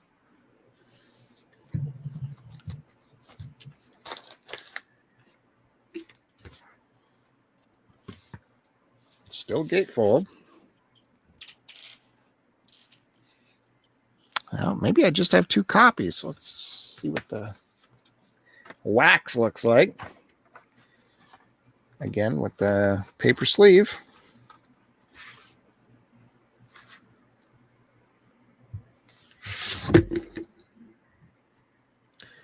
Well, it's on Capitol. Yeah. Go easy with the judgment. You thought you saw something there. I did. Okay, what's the difference here, guys? That's side 1. Here is the other side 1. Yeah, you move these records around really fast. Well, the font, everything's written differently. Yeah. One's on the right, one's in the middle. One has a big 1, one has a little 1, I guess. The Capitol looks a little different. So they are different pressings. It's definitely a variant. Not everyone can have a big one, Chris. No, not everyone.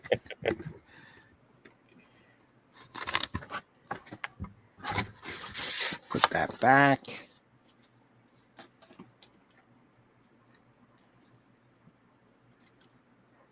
I'm going to hold off until if we get back around to me. Let the other guys have a chance. Still more Beatles records. 5 more to go through, at least. So let me switch it on up and see what Kevin has to show us next. The next Bob album. Let me guess. I can't see it. Let me guess. Oh, you can probably tell. I can't see. Was it bought because of opportunity, or you sought this one out? A little from column A, a little from column B. It was on sale, and I'm like, I want that one. Especially since I saw Jack Black talking it up in High Fidelity. Blonde on blonde. Blonde on blonde. Right. Now, I've never been a fan of this cover. I can't. It just really like out of focus photos just bother me. Like it's just blurry. I hate it. I don't know. Yep. I read an interview with the photographer. I forget what he said, why he chose that, but It's like he's not the only one. Like there's an AC/DC album that's like that too, where it's out of focus. They did that there because they wanted to. Oh yeah, this folds out too. Like it's beautiful. Yeah. Because they had like a guitar coming out of Angus. They wanted to make it not look so bad. I think, anyways. But I don't know why they did it with this one. Just focus. These are 180 gram mono. What? Yep. So it was on sale? Yep, $20. What? Yep. Where's my phone ringing? They only had one copy, and I bought it. God damn it! That's a good pickup. Wow. That was 2 summers ago, though. 2 or maybe 3. I don't know. It was a while ago. Yeah, I'll see that in the record store. That's $36.99 every day, at least. 36? Holy. Yeah, at least. They're all in good shape.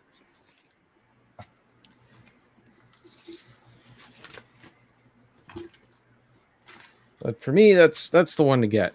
Blonde on blonde. That's it. That's it for my Dylan collection. I do have a few others on CD, but that's it on vinyl. That blonde on blonde features Chris Christopherson as the janitor sweeping up the cigarette butts on the floor. Well, there you go. More reason to get it. So next up, now we're in the Fs. Got some Fog Hat. Nice. Stone Blue. What's on here? Anything good? Sweet Home Chicago, Easy Money. And other big hits.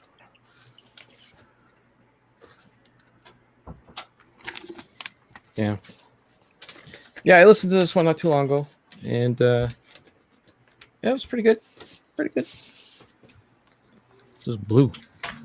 Just a blue sleeve. Nothing on it. Good old Fog Hat. I think I found this at a thrift store somewhere. It was really good shape. What year is that from? 70 something. Maybe I should look on here before I put it away. 1978.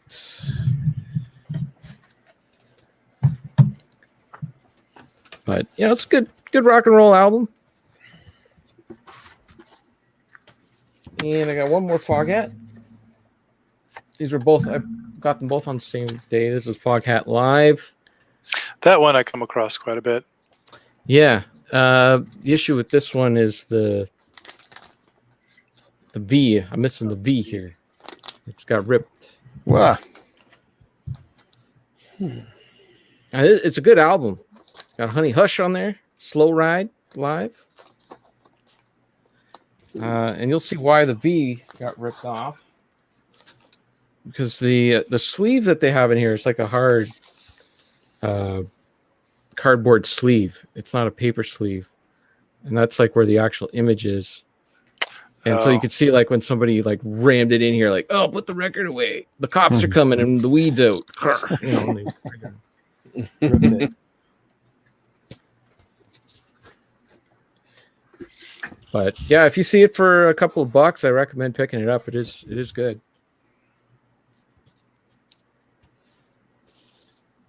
And this one was in good shape.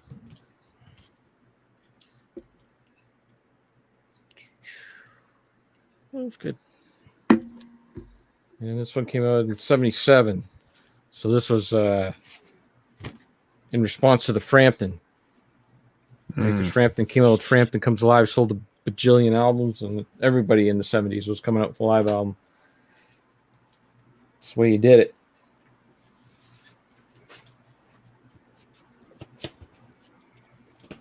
There's definitely a flaw with this, though. It does not go in easy.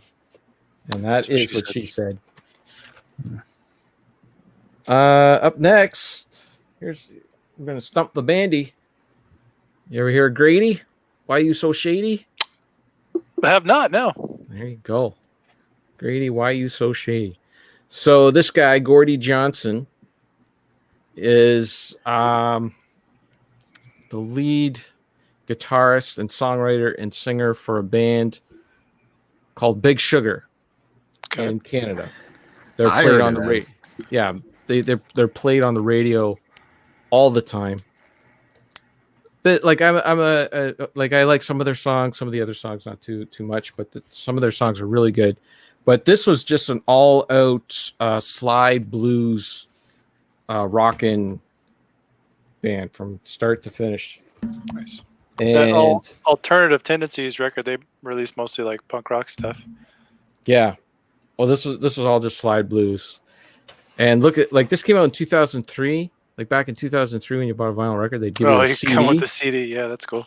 And I have the CD of this as well because I found it I found the CD at a thrift store.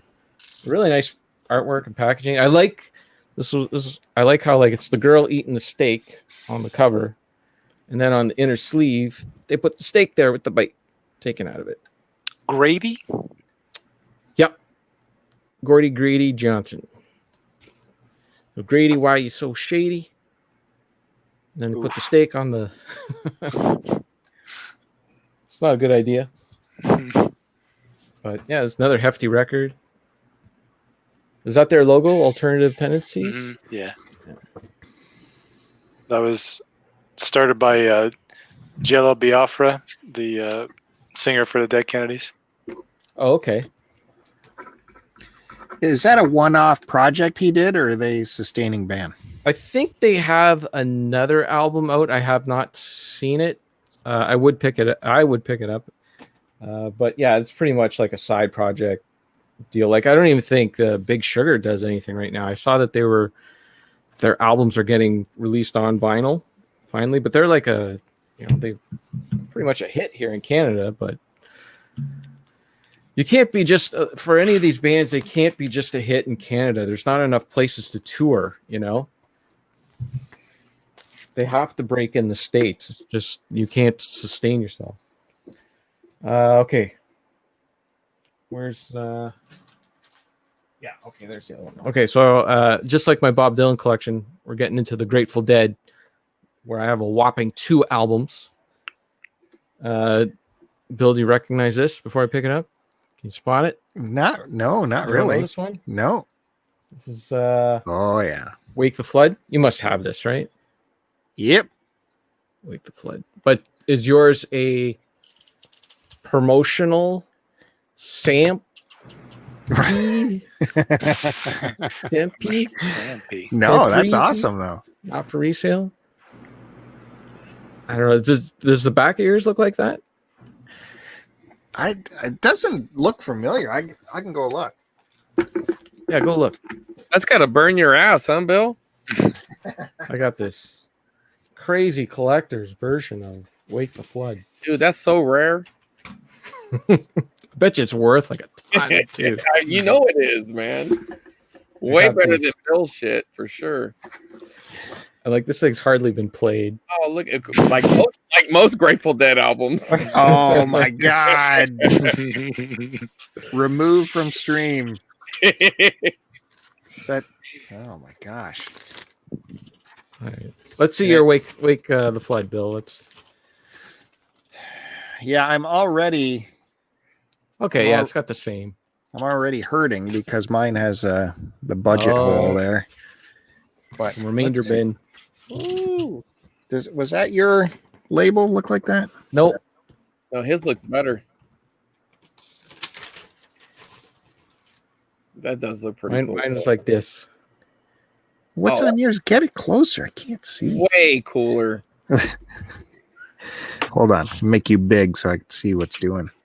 Uh-huh. Isn't that weird? Grateful Dead Records. That's how you get the ratings, man. That's how you get those likes. Well, this is Grateful Dead Records too. I don't know. Interesting. Oh man, I think Kevin's got the rare one. Yours looks all commercial. Yeah, this is probably only sent to record That's or some to shit a you radio buy at station. Kmart, man. It's got, oh my God, some of my favorite tunes, man. Eyes of the World and Stella Blue to finish off side A. So good. That's a good one. Well, I tell you, I listened to this and I wasn't blown away by it. Well, it's So maybe- studio stuff, right? So Yeah, so maybe I should sell this. See how much I can get for it. Are you interested in this, Bill? This alternate version? I Are you interested in it? Maybe- wouldn't blow you or anything for it. Maybe you can just trade. That's what I was saying. Do you want to trade up for Smokey and the Bandit? Would that make me whole? Damn it. I like having stuff over you. Would that make me whole if I could trade out? I really don't think you should get rid of it. It is like, that's some big tunes on there, man. I don't know. I listened to it. It wasn't really my thing. Now, what is my thing? Now, this is to be like this whole. Put it in there wrong, but this is Grateful Dead Europe 1972. This to me, this is all you need. True. You're pretty much good. Maybe this and the greatest hits or Working Man's Band, because this doesn't have Uncle John's Band on it. But yeah, that's the front right there, dummy. That's it. This is the back. That's in great shape. Is that was that bought new or anything? Reissue? I believe I got this at a yard sale. Wow. It's been a long time.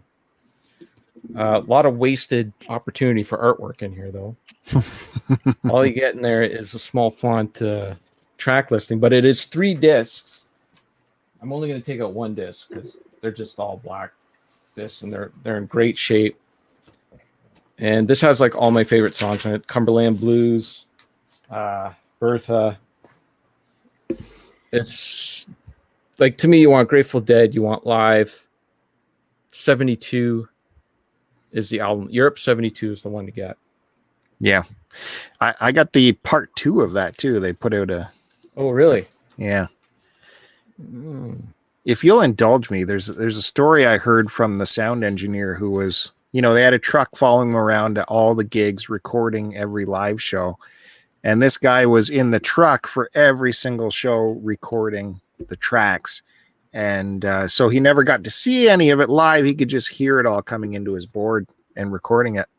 And I think he said it was the last show, he ran out there. He had made up some excuse to go like check a mic cable or something. And they were just kicking off Morning Dew, which was, I think he said, one of his favorites, as it should be for many people. It's such a great tune. And he's like, piss on it. I'm staying here. He was like center stage with the boys to hear the sound wash over him. He's like, piss on it. I'm staying and I'm hearing this song. And he stayed there for the entire song. If you don't know it, it has these very soulful, mournful lyrics. And then there's these guitar parts that have crescendos and comes back down, and then crescendo again and comes back down. He finds himself near the end of this tune in tears. The song has brought him to tears emotionally, hearing it so powerfully delivered. He's like, this is the best they've ever done it. And I got to see it here on the stage. And then it dawned on him that he is there on the stage and not in the truck. And he doesn't even know if it was recorded. And the fear that went through his heart. And yeah, I can't say I know exactly what it feels like, but doing the job I do in TV, where we run the programming to air, you have that feeling of, is this working or not? And you feel like everything in your guts just drop, right? And he had that after the jubilation of hearing that song, then it just goes white, and it's like, did it record? I don't know. There's my little story. Well, it did because it's the album. It's the last song on the album. So I don't know if it's that version though. Maybe it is. I don't know. Oh, I see. I don't remember the kicker of the story. Of course, I only have so much memory, as you know. But that is really the thing, though. That's the story. If it did or didn't. Like, I mean, what the fuck, dude? I don't want to say definitively, but I think it is that version. But I don't like want to say. a murder mystery movie, right at the end when they're about to reveal the movie ends. It's like, wait a minute, what? It either got on that copy or the part 2 that they released later. It's definitely out there, but the story was the emotion. Well, you're right, but still, come on. Listen to Morning Dew, man. It is very powerful. Such a great tune. I prefer Mountain Dew. No, I'll tell you, Chris. Even as not a fan, like not as much of a fan. If you try 72, I don't know, you might like it. No. There's some songs I like. I like to joke around. It's got trucking on it. Trucking's on there. Hey, that's the song, right? Yep. All right, I guess that's where Kevin is stopping, and we get to see what Chris Roberts is going to regale us with now. See what he's come up with. That's it. I mean, I got this in the mail from a fan, Mario 2. It's all ripped up. From a fan. But I actually wanted it, though, because I have Mario 1 and Mario 3 that are like this, and I finished the artwork on it to make it look really stupid. And, and I just made some comment, like, I just need to find part 3, and then all of a sudden it's like, oh, someone sent it to me. I mean, part 2, I mean. And then someone sent it to me. So there you go. Is that the one you were selling on eBay? That no, that's the Gyromite. I just leave that. Yeah, that's actually this right here.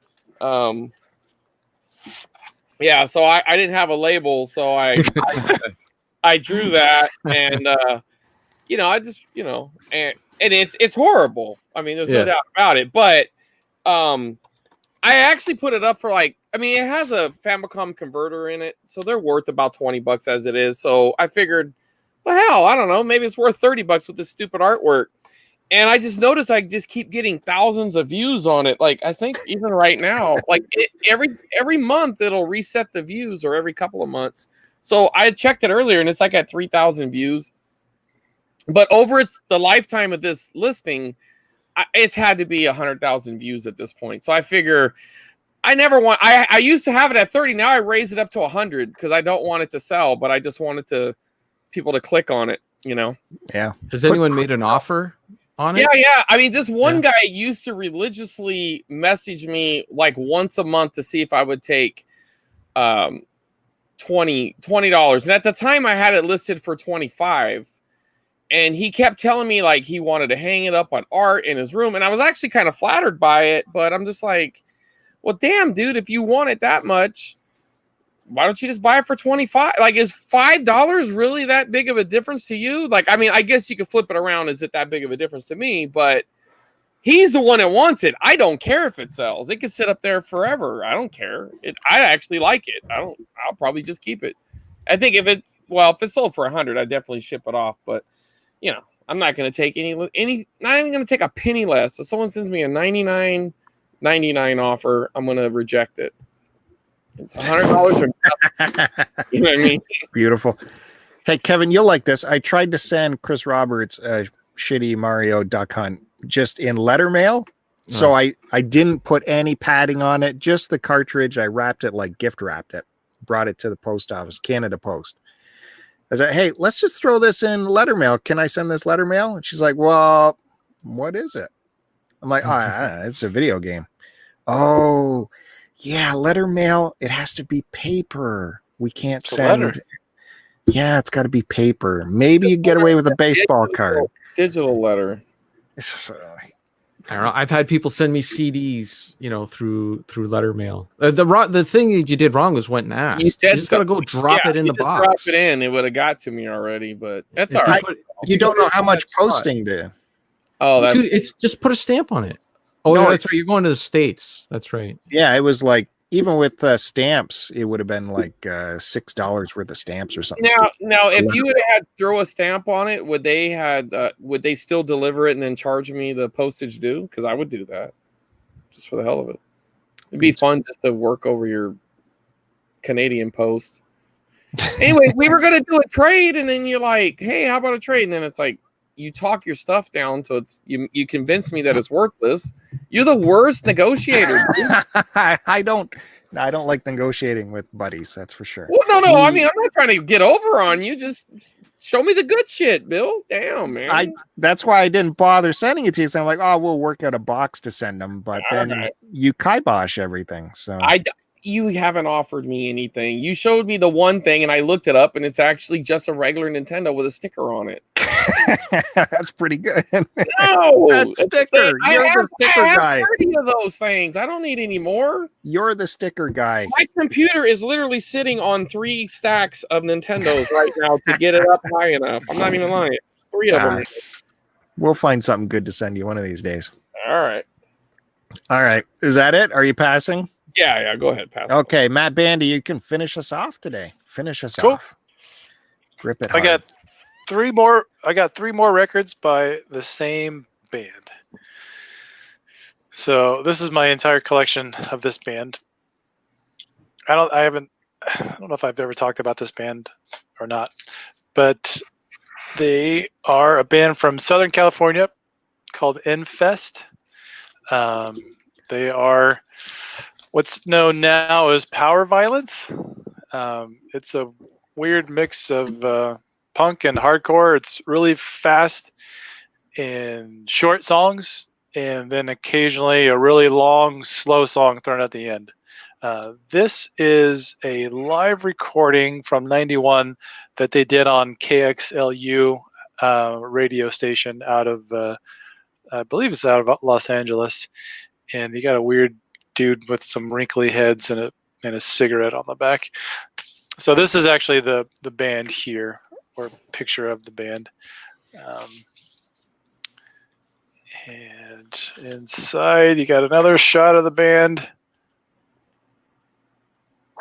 And then some lyric sheets. There's quite a few good recordings of different punk bands. I don't know if it was specifically from this radio station. I think it was a college radio station. But it's on black vinyl. If they were to have a logo, this would be kind of it. They're real famous for the 2 bars under, like their font of their name has been ripped off and quite a bit, but yeah. Let's see, what does the matrix say here? It says, "It's begun, no turning back. City to city, we're fighting back." There you go. There you go. So Infest are kind of one of those weird bands where they appeal to a lot of different groups of like punk rock kids like this band, hardcore kids like this band, crust punks like this band, like heavy metal kids like this band. It's just such a weird group of people that like this band. This record. I believe it was called, No Man's Slave is the name of this record here. This record's a little weird, where this came out in 2003, I believe. Maybe a little bit later than that, but the music for this was recorded in 1995, and the vocals weren't recorded until 2003. Why that is, I don't know. But this record is a little bit pricier. It's gone for quite a bit. A few times on Discogs. I don't know why. One sold for like $157. And then others have sold for in like the 70s, 50s. Why this is a pricier record, I don't know. Some of their they have quite a few 7-inch or 45 releases, demo releases that are pretty expensive, like in the 3 digits. But yeah, So they're kind of a hard band to collect for, and getting their early stuff is hard to come by.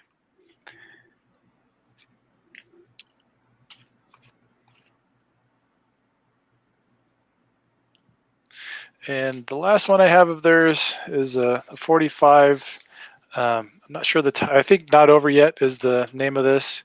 I believe this is a bootleg, I believe. A lot of their stuff has been bootlegged, and it's kind of hard to tell what's legit and what's what's a bootleg. This is pretty much I don't know, but it's a good rule of thumb is that it's a blank kind of white label on that, but it's on clear green, and it sounds like shit, and I don't listen to it very much because the I don't know, the mix on this is not too good. Yeah, I don't know any pressing info on this. It's not on Discogs, so I don't know much about this record. Super rare. Could be. I don't know. There you go. Infest. Right on. Well, thank you, Matt Bandy. Again, good stuff. Yeah. Show us the wild stuff that we never see in this neck of the woods. That's for sure. Never see that kind of stuff. So it's exciting to have you display it for us. Thank you so much for joining us. That's it. This has been the vinyl collection. We are past our 2-hour mark, and our show was pushed back already. So we are well past Kevin's bedtime. Got to wrap this puppy up, get him tucked in.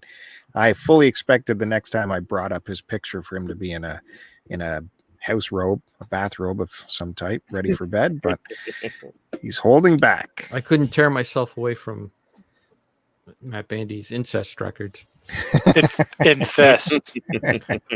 Oh, infest. Sorry. Alrighty, and with that, definitely go and check out Kevin over at he's Buried on Mars on Twitter, and he's got the Retro Fandango podcast, and he's big on the WordPress nowadays. He's typing a lot. WordPress. Buriedonmars.wordpress.com. Yeah, check him out. He's talking Led Zeppelin over there, and he's going to appear on another music show apparently on Friday. Yep. I don't know how I feel about that, but that's okay. Too bad. Big time, yeah. Don't forget, you got Chris Roberts also opening up a new endeavor. He's going to appear on the Retro Nonsense podcast, showing up sometime. That'll be exciting. We're looking for next week, so we'll see. Wow, cool. Excellent. I am excited for that. Matt Bandy, he's around. He's doing stuff. But the best part is he saves most of himself for this show. He's doing whatever he wants to do. That's right. Of course, follow me on Twitter at STCPod. Hey, if you want to send an email us at starttocontinuemail@gmail.com, and we'll pick up your email there. And we'll be back next week with another edition of the Vinyl Show, as well as more podcasts are coming, more videos, more live chats. Hit the subscribe, and we'll see you. Look forward to having you. Thanks. See you next time. Thanks, everybody. Bye, Denise.